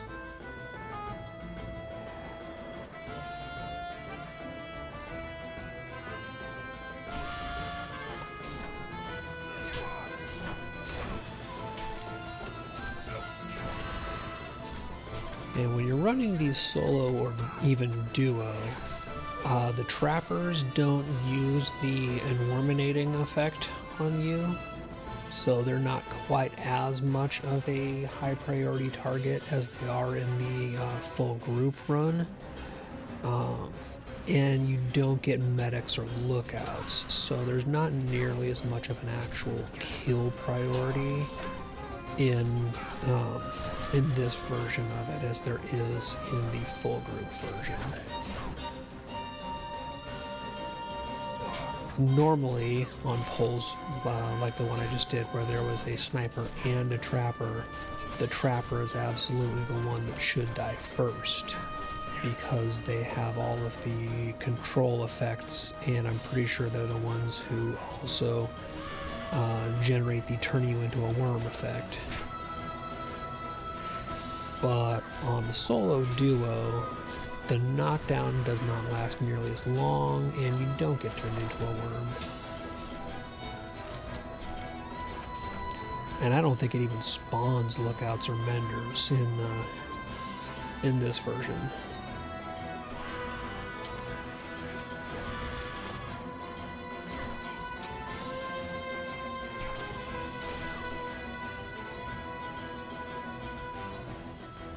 Although, interestingly, unlike the group version, the 3-man, this pull here is always solo.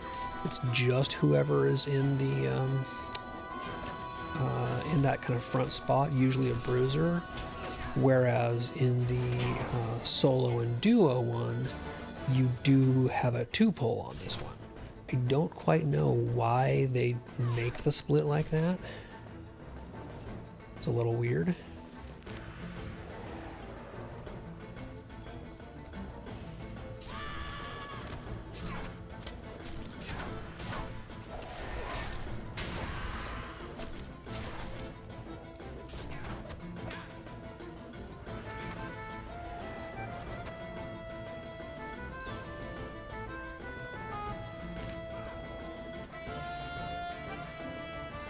Okay, and now for a quick last boss, and again in this version he's not going to be doing the full room fire quadrants or anything. What's up, Poteen? How's it going, man? Crinkle, there's a name I have not seen in a while. How goes?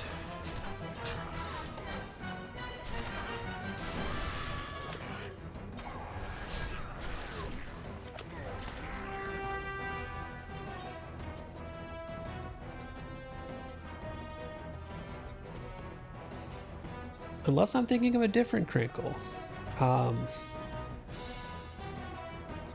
If you're not Crinkled one, then it is purely a naming coincidence. Which it might well be.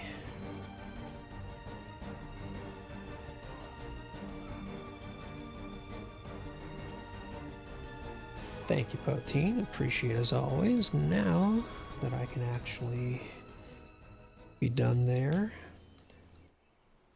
For anybody who is not also following Poteen, another Lotro streamer who is absolutely insane and does tandem character leveling, keeping all of his characters leveling in a level band with each other.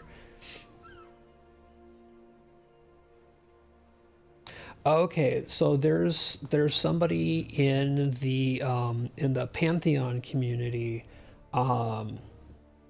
who their usual username is Crinkled1, and so when I saw Crinkle27, so yeah, very close to your username.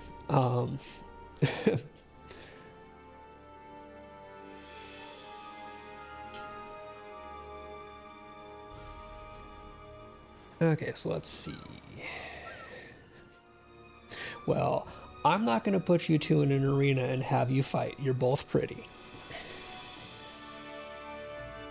So the new Challenges of Umbar weekly wrapper is really, really nice because it's just complete 6 of the new Umbari instances for the week and gives you a lot of rewards. 10 Umbari Tam, 2 large gifts, 1,000 embers, some runes, and some virtue XP. Oh, is it Fight Club time? Is that what it's going to be? It's going to be crinkled versus crinkled? 2 crinkles enter, 1 crinkle leaves?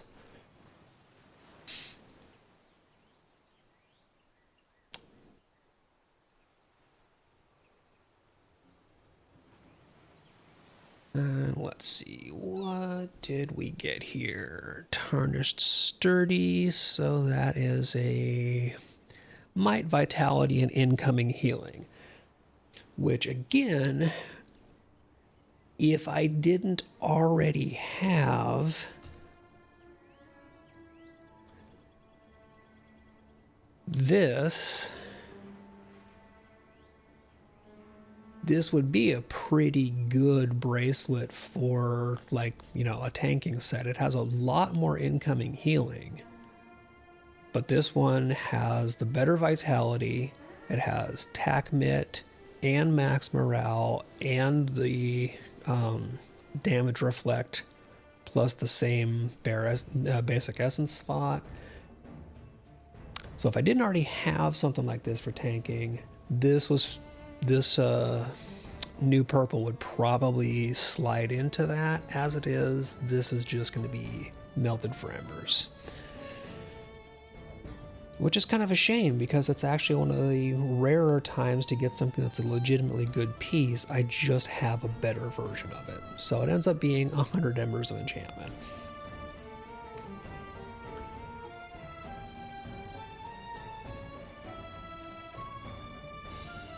So next, I want to head to the Bloody Eagle real quick, because I don't know if this character has the Tam for Embers turn in, and if so, if they've done it for the week.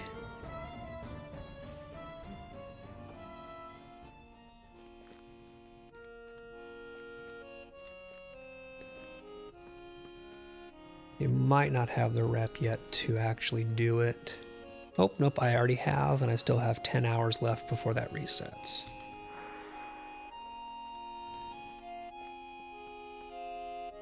And let's see. Must have already completed. Oh, nope, this character hasn't even started the Delving Wrapper quests, so not going to do those. What I will do instead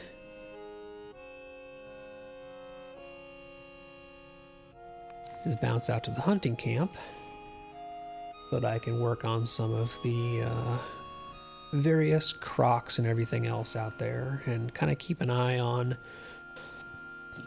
just seeing if people in LFF chat are yelling for groups. It definitely seems to have quieted down from what it was earlier today, so I think I missed the big rush of people running stuff.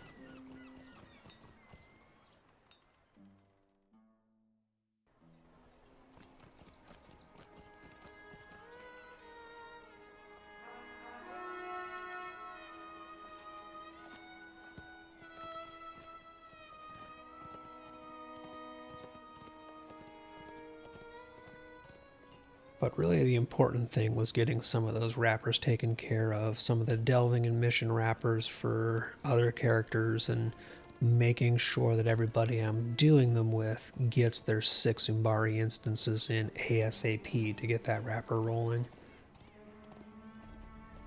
Which is nice because I'm already back up to 8,700 embers.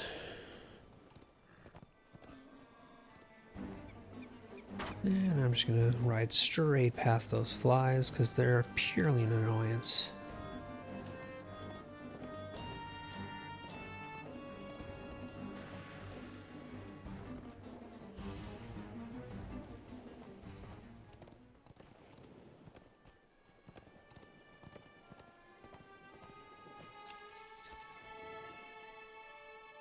What news has come in with the tide?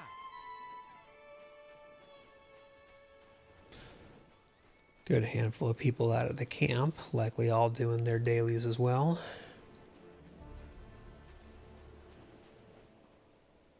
What news has come in with the tide? There is much to be done, and fewer hands by which to do it.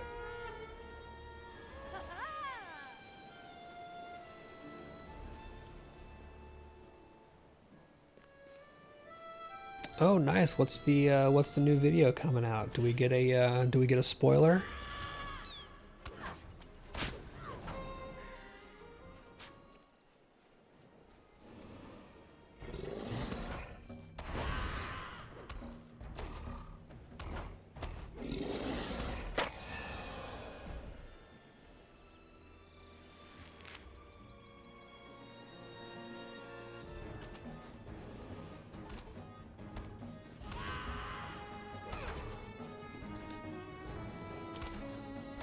Ah, more yellow line captain. Nice.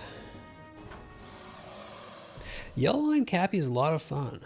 I was running my my kind of lowbie stout axe dwarf as yellow line when I was playing him before.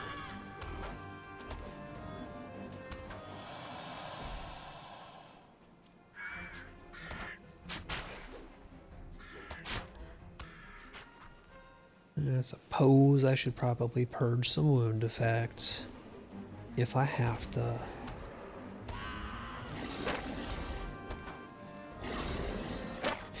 Yeah, the group I was playing with, we were doing a six-man, and basically everybody in the group died to like a damage reflect effect, aside from me, and I was in yellow line as the tank, and I just ended up soloing more or less the entire boss fight between me and my herald. It was honestly kind of comedy.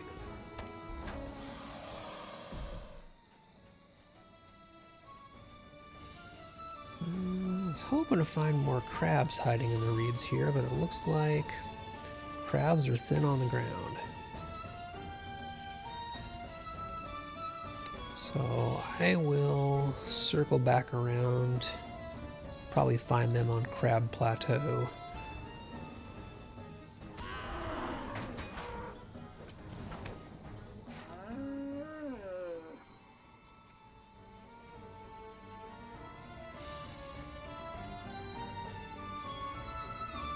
Crocodiles you can just get anywhere around here. There's no shortage of them. You don't have to do anything to go out of your way and find them.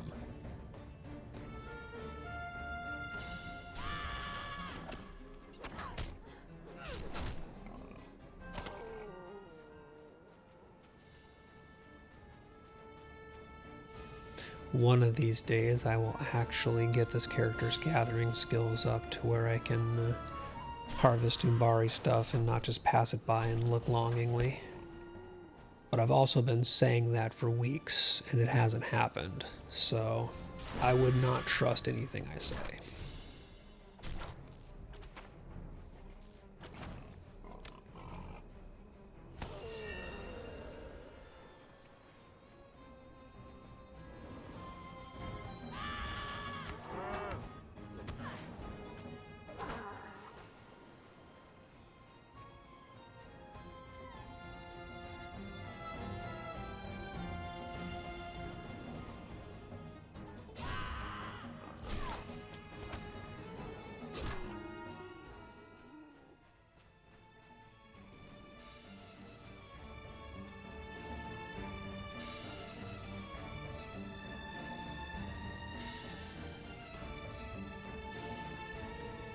Still not having much luck on random crabs. There's usually at least a few hiding in the reeds. There we go. Finally get one here.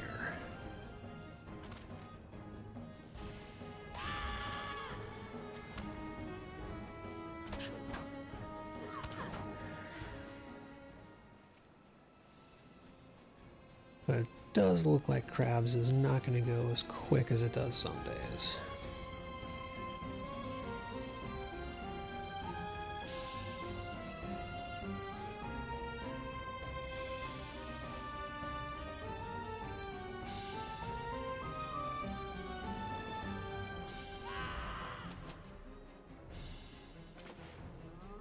Can the archer kill it before it gets to me?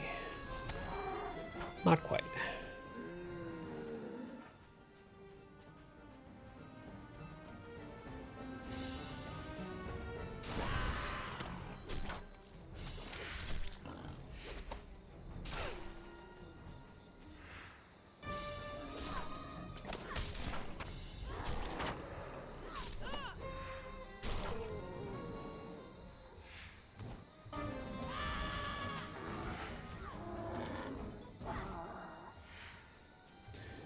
quick bit of credit for that buffalo there for helping out.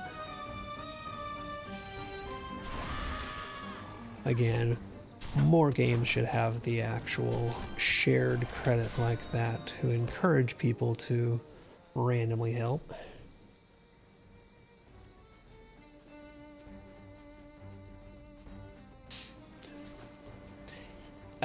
Yeah, the LM does have a lot of control skills at their disposal. And I do love the ability to just mez somebody, so it's like, okay, I'm going to come back to you while I deal with your friend.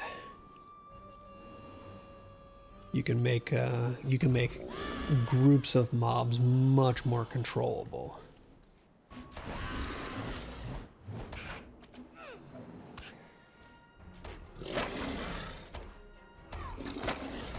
Alright, look here, Mr. Croc. You were asking for it. I still just see crocs, no crabs down there. Hopefully that... Oh, wonder if somebody's up here also killing crabs. There's this lore master running through.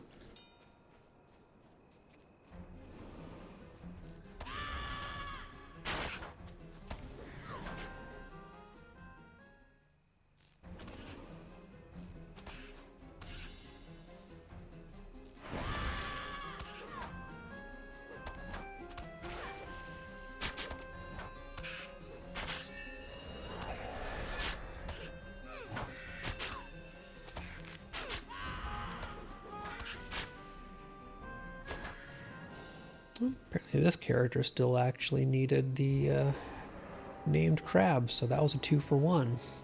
Not gonna complain. So there might still be some crabs left further along the riverbank this way. I'll go see if I can pick up a few extras, but I need 4 more after this one. I don't think I'm gonna get 4 without having to circle back around, unfortunately.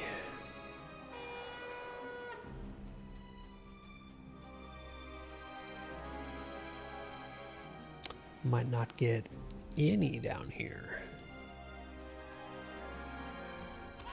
Got a croc, which I don't really need. And what are you? 1 crab. Seriously? Come on, game, be nice. 2 crabs, okay.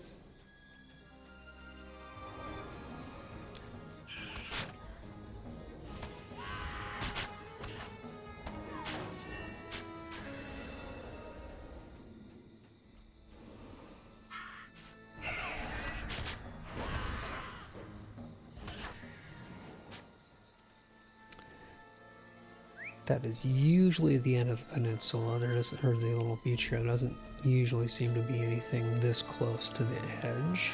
And still nothing there. Okay. But I got all my crabs but 1. Knock on wood, there'll be something as I swing back through the area here.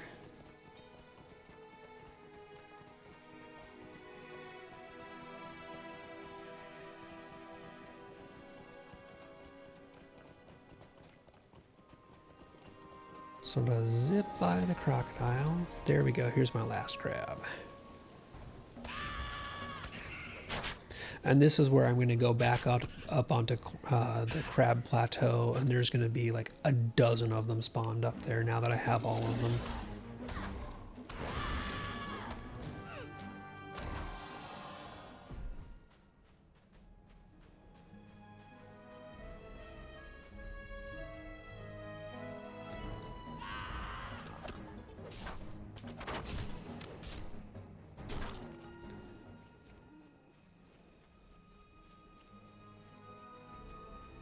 Sort of nip across the road here.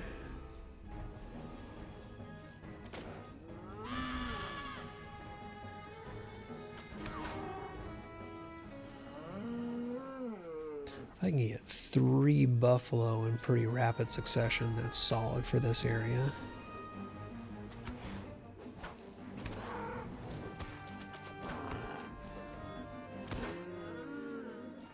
And this one even came over to me.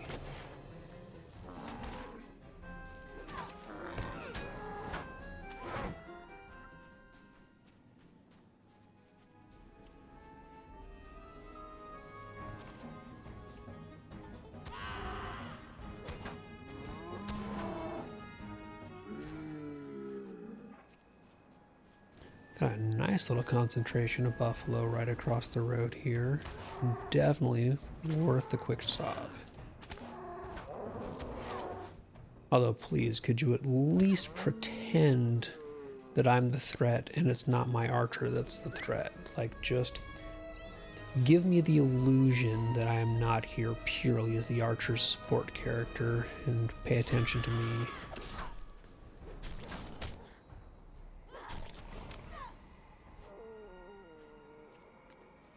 It just makes me feel bad.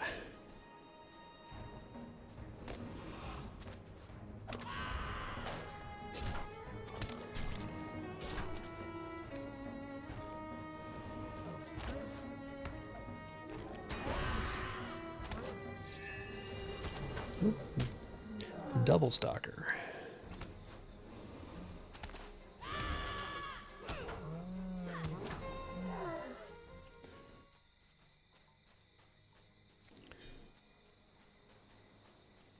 Dip back across the road real quick, get my last crocs. I think I still need one more. Yep.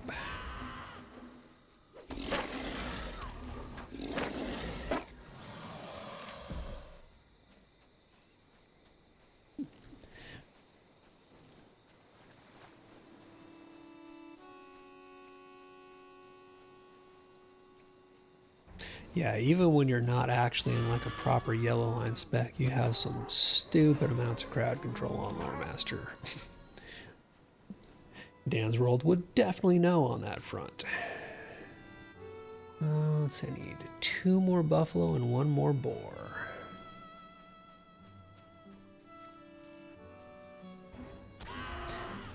Because while I goof off on the Lore Master and typically play blue, he actually properly knows the class. I just vacation there.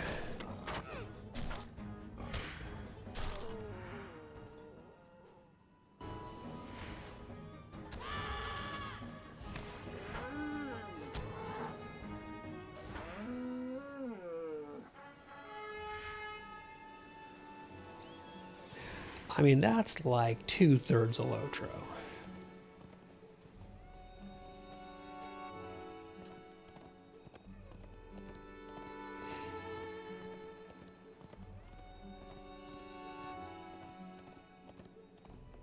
Mash buttons, avoid lag, hope for the best.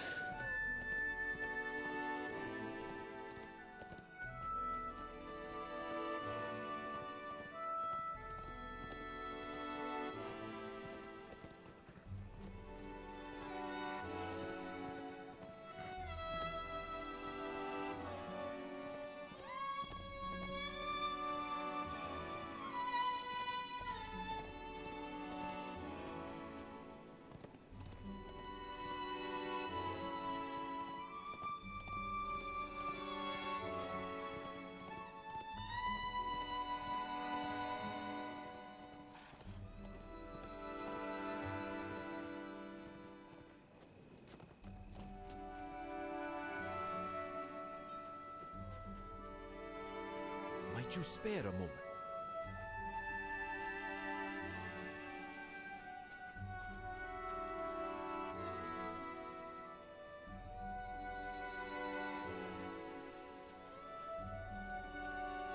Right, one of these people will also want the crab. There we go. Here's the named crab one. Might you spare a moment? Might you spare a moment? Alright, so where's that put me? That's 9 of 16 of the Umbari dailies. So, decent progress there. I am definitely just not going to do all the rest of these random Cape of Umbar ones because they're annoying.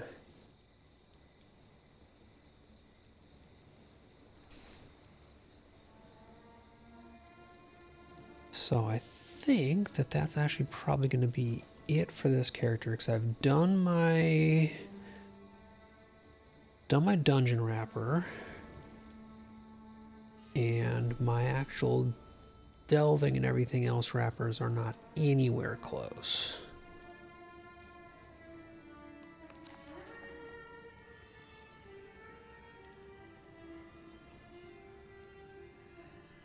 I know a lot of people use layouts like that. I cannot get used to it.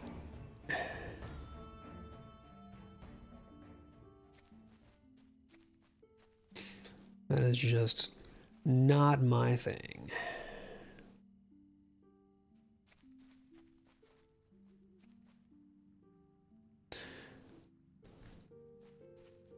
Like, I get the logic behind it, I just cannot brain it.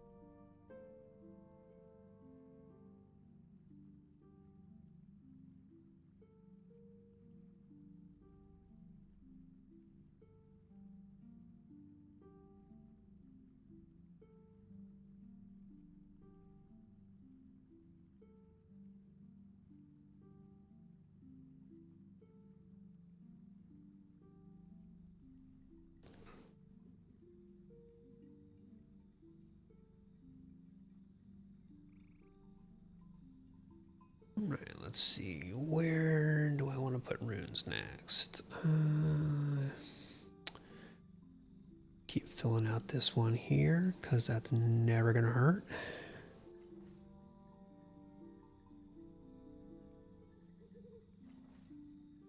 As well as making some progress on my other defenses.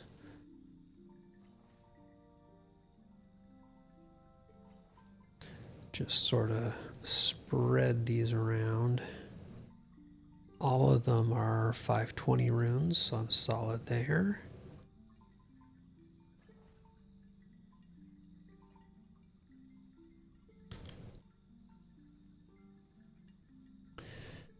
Alright, now let's see if the Lore Master has anything left to wrap up or not.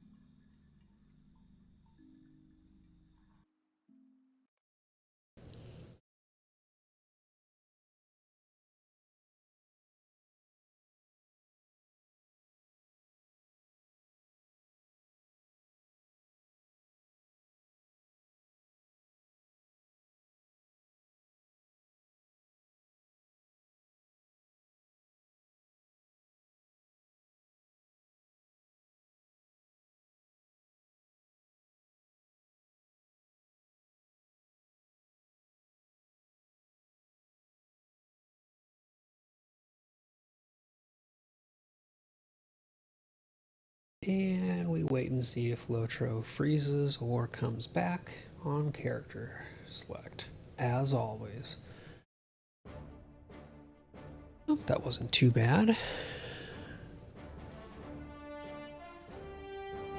Let's see, do I have anybody else I need to cycle out? Guardian's kind of on hold for the moment. Hunter is very much on hold for the moment, so yep, we'll do Lore Master and just see if there's anything left to finish up there. I do not know how much progress I've made on any of the wrappers. I think I've got the Umbar Dungeons wrapper done or almost done. I'm not certain.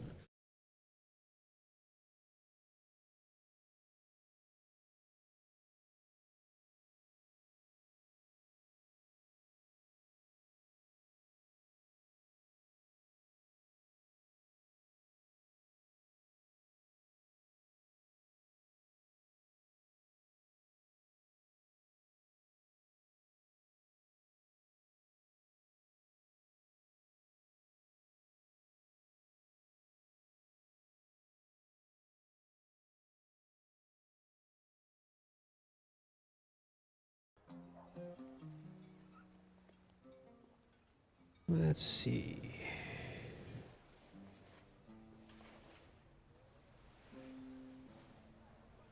Looks like probably hunting camp stuff is where I left off.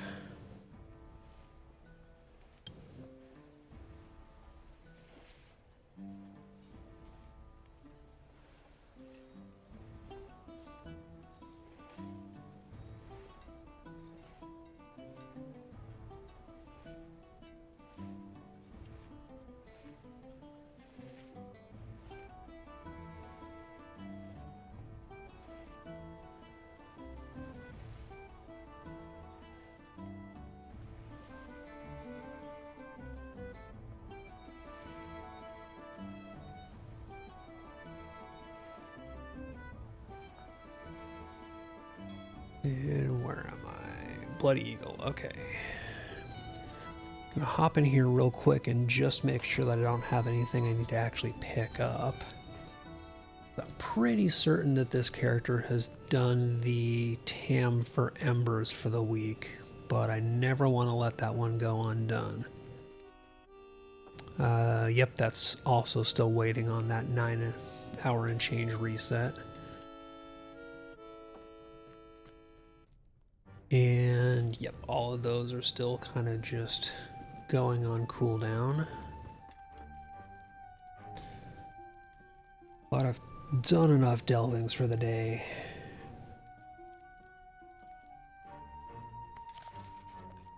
To want to take a break.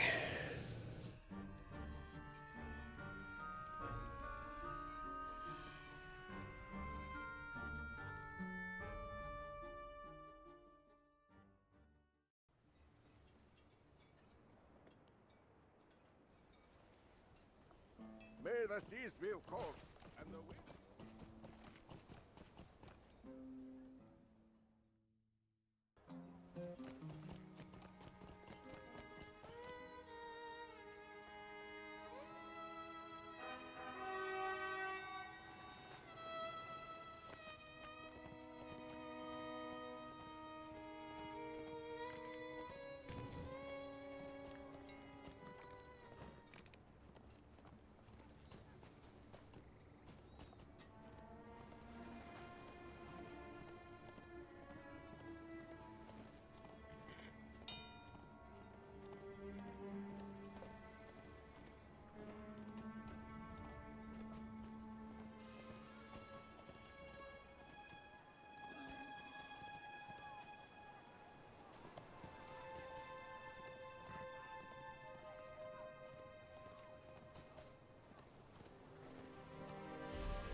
Do you have need of something?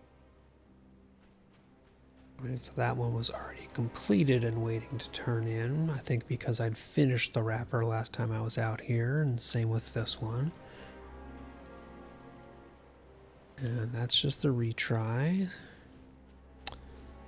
So this might be a pretty quick bounties because I am just finishing ones I had saved up from before I could retake the bounty quest.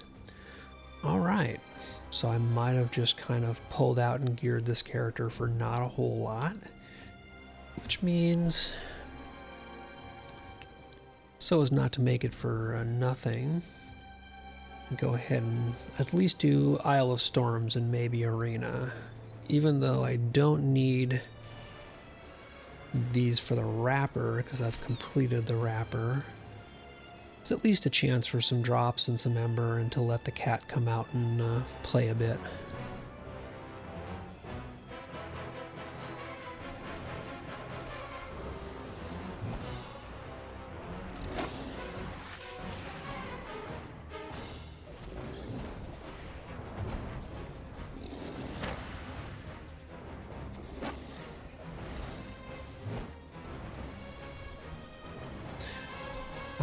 Murder of Crows.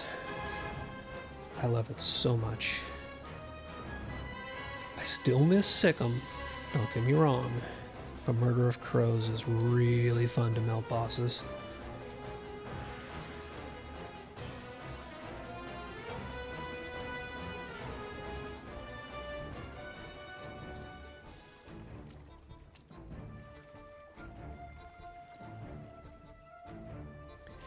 And we'll let the other cat come out and play for a minute, because he doesn't come out very often. There you go. Go play with some undead.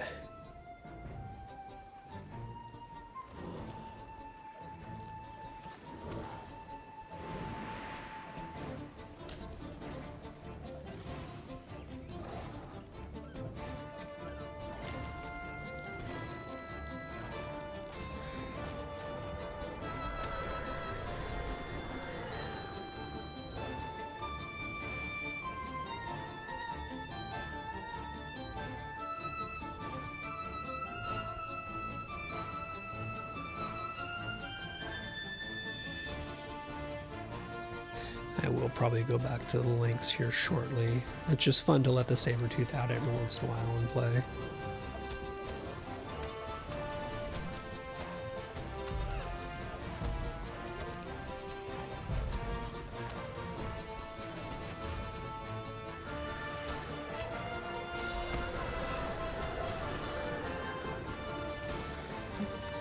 Starting to get some debuffs piling up.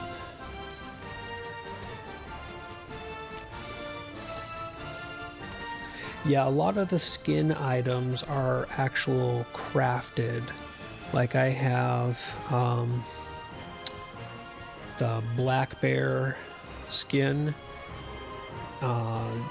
and some of these just come from having a scholar crafted item that you can learn, and it gives you basically an alternate version of that ability. So like Friend of Bears is the normal one, and then if you have a scholar that crafts you the Tome of the Black Bear or whatever it is, you get the skill Friend of Bears and Black Bear. Yeah, I don't think they're level locked as long as you have the ability to cast. Like, for example, the saber-tooth cat you don't get until later levels, things like that. So you can't get skins for it until those levels.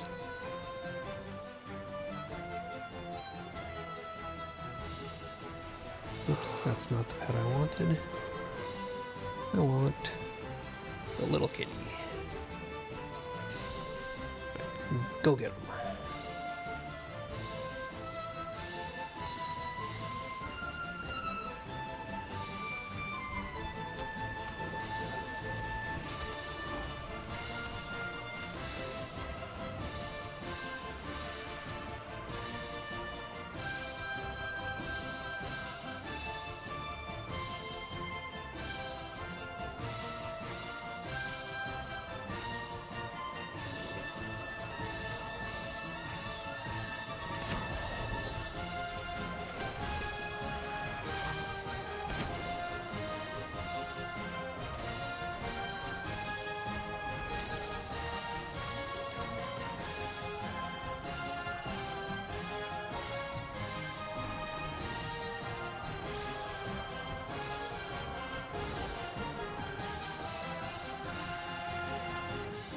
And of course, you can also do the thing where you have out.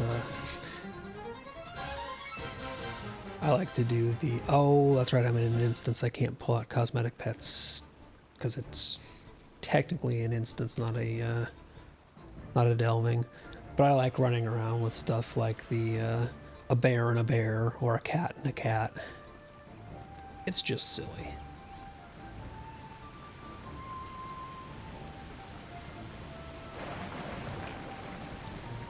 Like if you have a cosmetic pet that's the same general type as your actual lore master pet.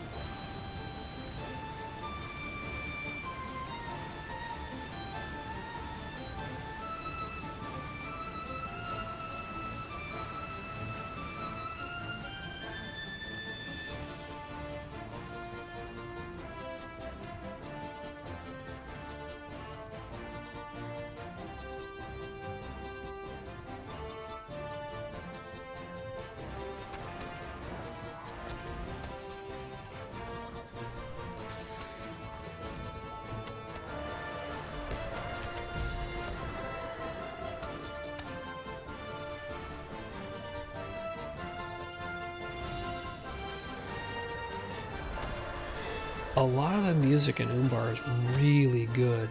They did a good job on a lot of just the general ambient sound, I think, for Umbar and the Shield Isles. The ambient sounds, especially like just general atmospheric stuff, is really good, especially because I've also been going through and playing through older content on some alts, like lower level stuff, and just the difference in sound design playing this newer stuff and then the stuff that's, you know, years old is really striking.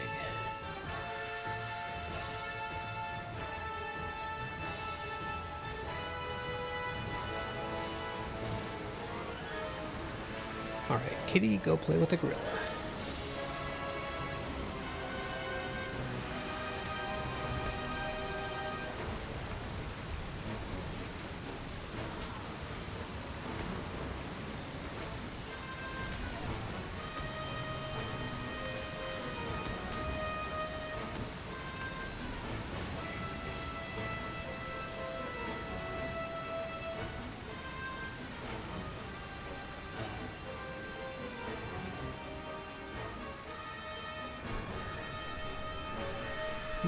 That's going to get turned into embers.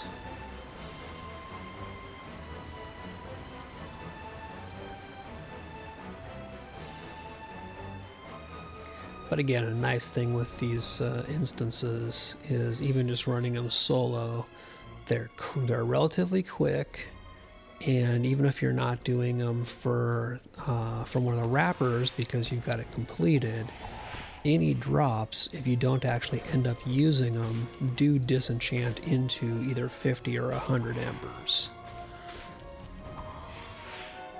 So if nothing else, they're a good source for runes and embers.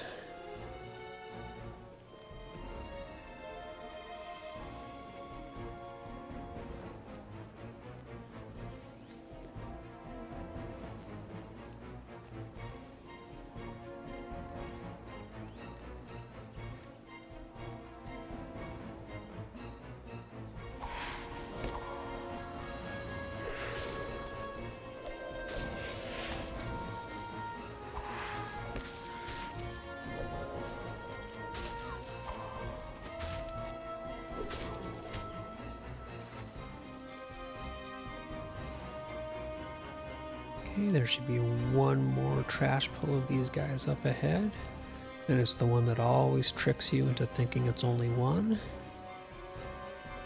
Or tries to trick you anyway.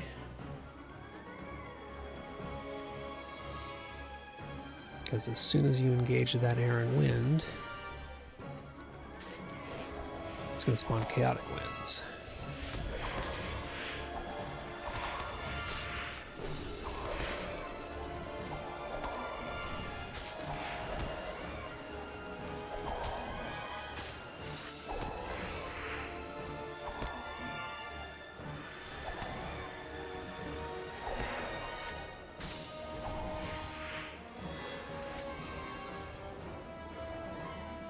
Quick inner flame heal, and for this last boss I'm going to go back out to the Bog Guardian here, because this boss hates melee. So even the melee pets can sometimes struggle a bit.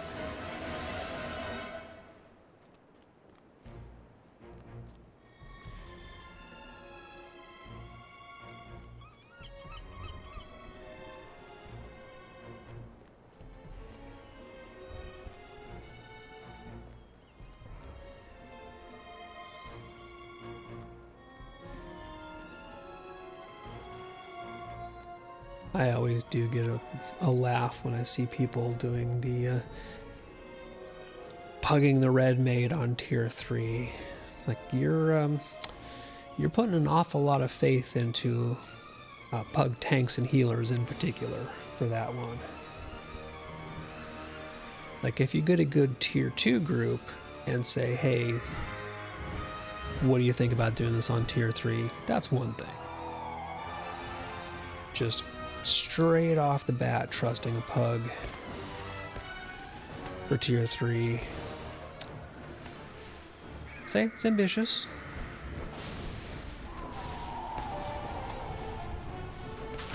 Well, that was crappy placement on the Cyclones.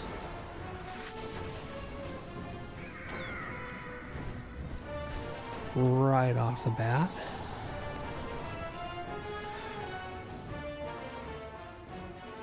And this again, just perfect example of the game hates melee.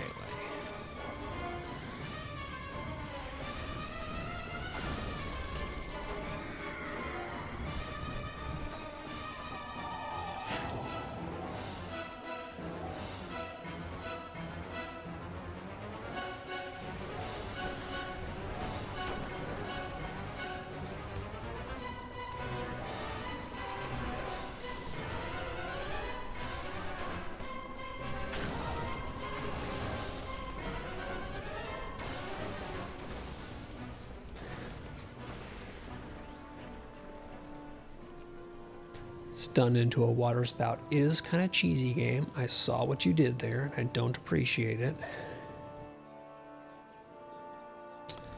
And again, no loot, but did get runes, so it could have been worse.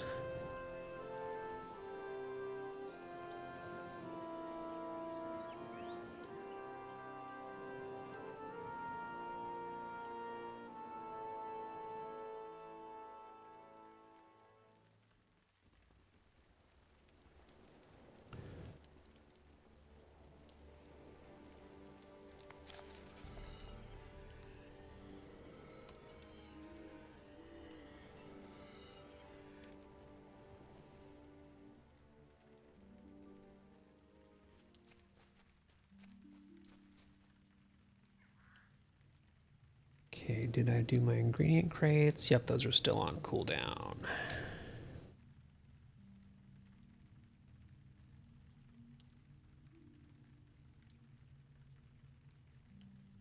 Steal the gear back off this character, because my lore master and my rune keeper share the same gear set.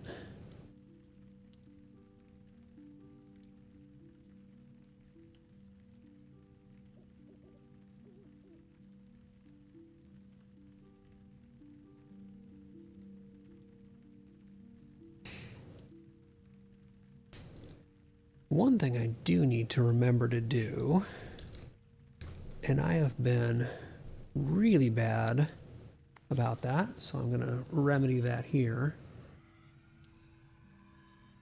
Let's bounce back to Halrax and remember to actually do the stupid bounty board quests, or the task quests. Actually, that's what I should do, speaking of bounties. Is just pull that gear right back out and go do the Bell Inzel bounties and get another 100 embers.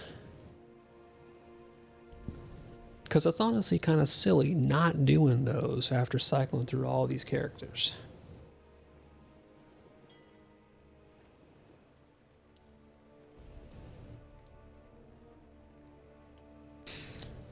It's one of those things where if I actually knew what I was doing, I would not have forgotten.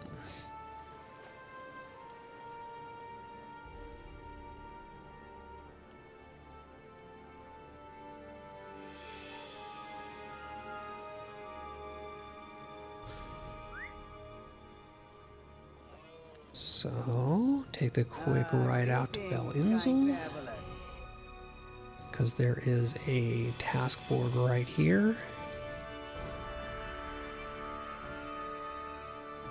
Just grab all these.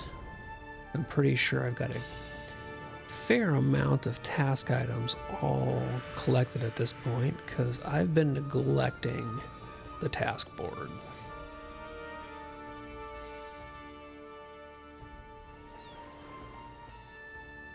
But this is basically free rep if you still need it for various factions. Like I'm still getting Citizens of Umbar rep out of these.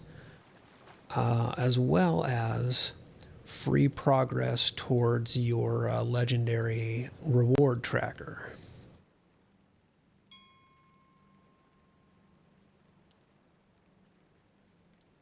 Three more.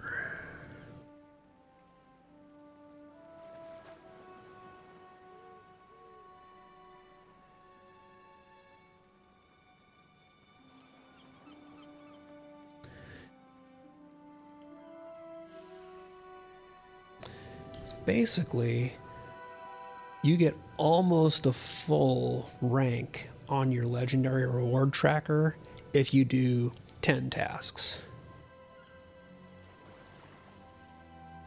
So I've been seriously slacking this this particular track, and I already am stacking up 62 of the 100 plus boxes.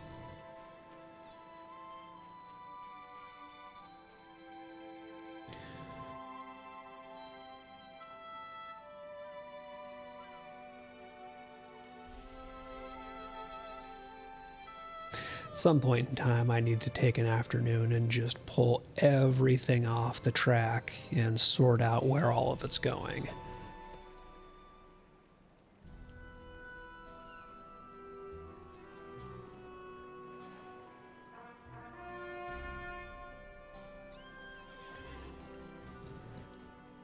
No, they introduced that a good handful of years ago, not making you dismount to gather, which is just a convenience thing that I do not mind personally. I kind of like it.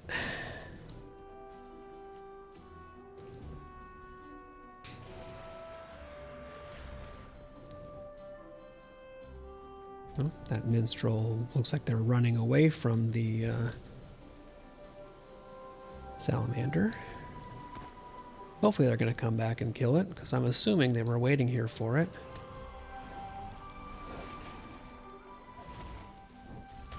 Yeah, they're doing something.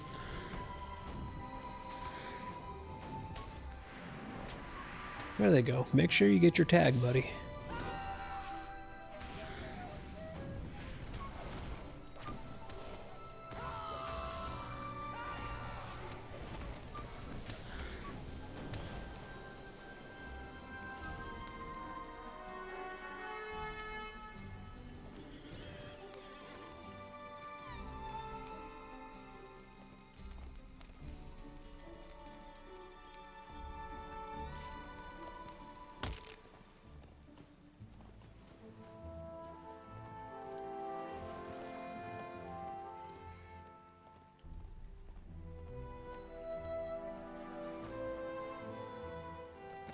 Okay, and the crab is up. So in goes the cat. And we're going straight into Murder of Crows on this guy, because screw this crab in particular.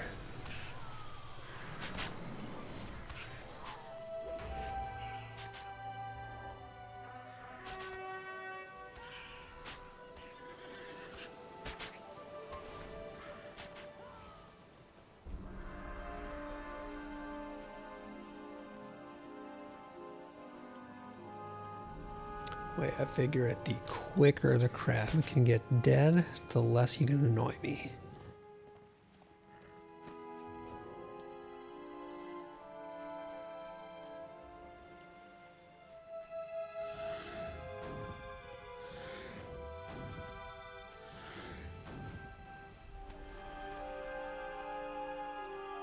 Right, I assume that the mini is going to stop for this one. Yep, there he is. He just went and... I'm not quite sure why he pulled some cats, because he went all the way past this guy, but whatever.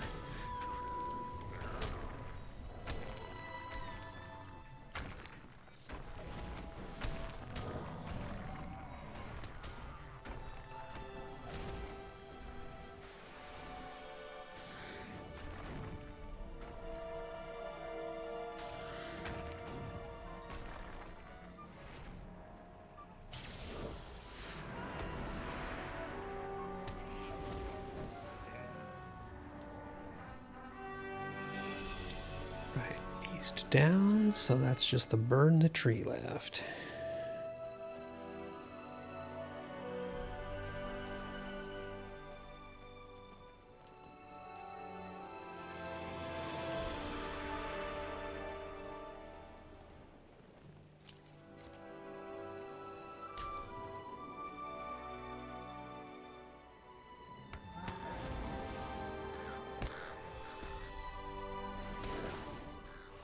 Not quite sure where the mini is, but they might miss out on the bird.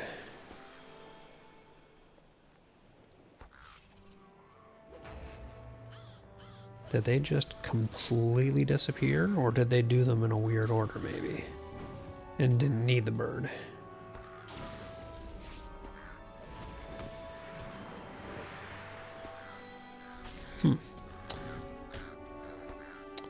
Well,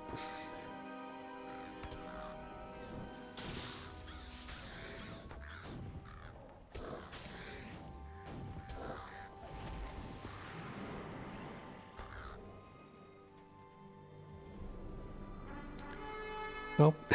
Nope, now they show up. Dude, I don't know what you are off doing, but you missed the bird.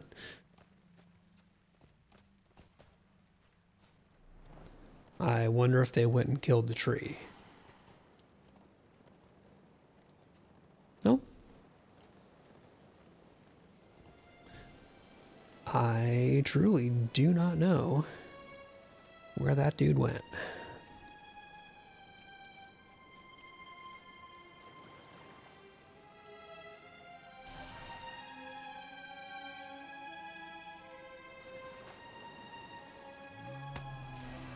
You need a companion to do that action. Dude, I just summoned a companion. What crack are you smoking?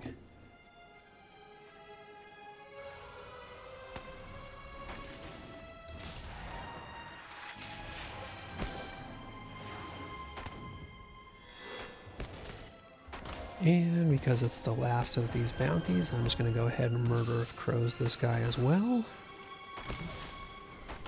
Because I've got the cooldown back, so I may as well.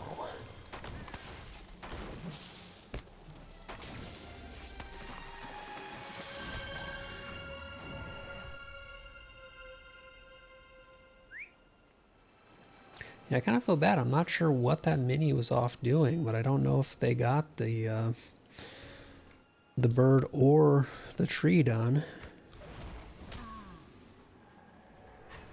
Like, I was just going from bounty to bounty, and they were with me, and then they kind of went off on their own.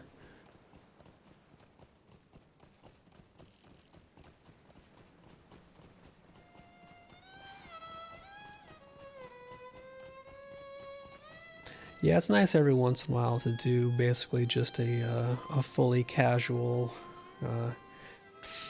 goofing off and doing this stuff, as opposed to, okay, we're doing, you know, a tier 3 instance, everybody focus kind of thing.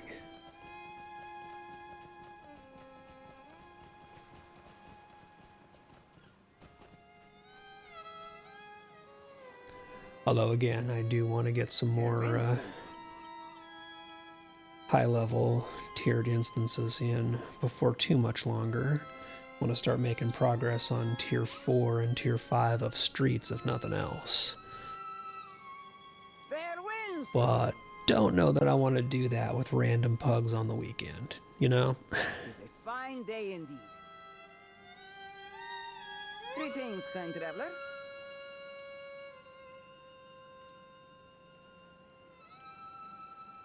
Yeah, definitely. It would be good to get some stuff rolling again. Because right now it's kind of one of those weird patches and people being on and people not being on.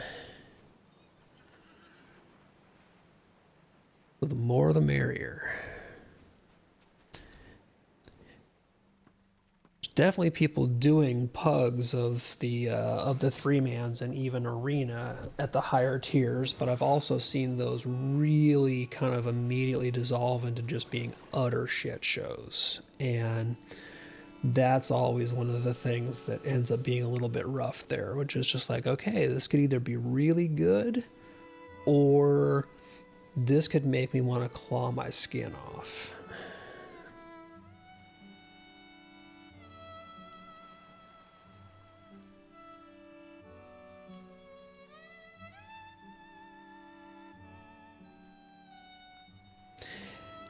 Yeah, I've had some good and some bad pugs lately.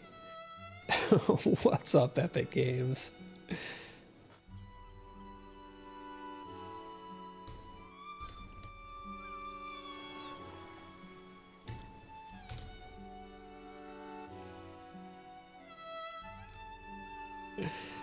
Now, everybody knows that standing in the fire is the secret key to better DPS that your healers don't want you to know about.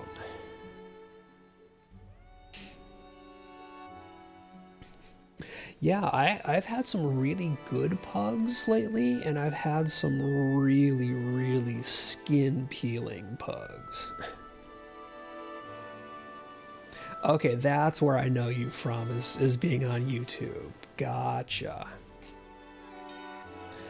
I know I see you around all the time, so I just automatically assume that because you're lurking in here, you also make content.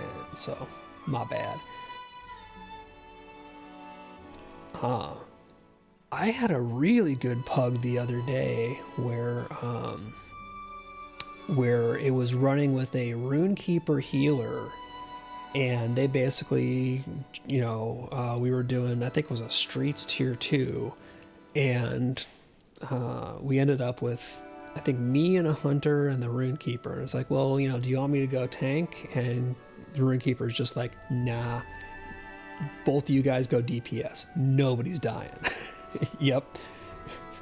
That dude was just like, go the whole time. And he had the heals to back it up too. So it wasn't just like pure hubris. He was a really good blue line Runekeeper. He was just like, no, both of you guys go DPS. I got you. So I've had lots of really good pugs like that. And I've also had some that are just like, what are you guys doing?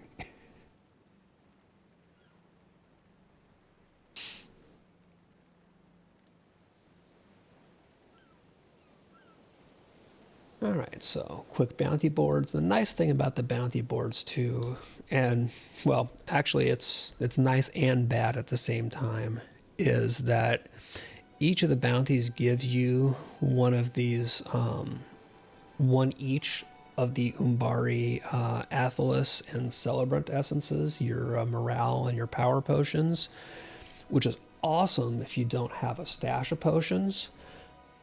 But it also means that if you don't keep up on using them, like this character, I've been funneling them to other characters and things like that, or actually using them. But I've got characters where if you're not paying attention, you can end up with just entire rows of your inventory filled with potions. So it can get out of hand a little bit.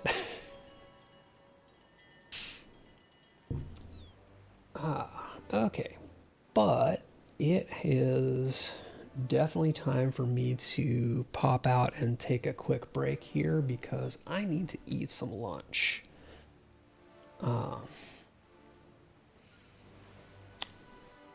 There are potion carry-alls, I'm pretty sure.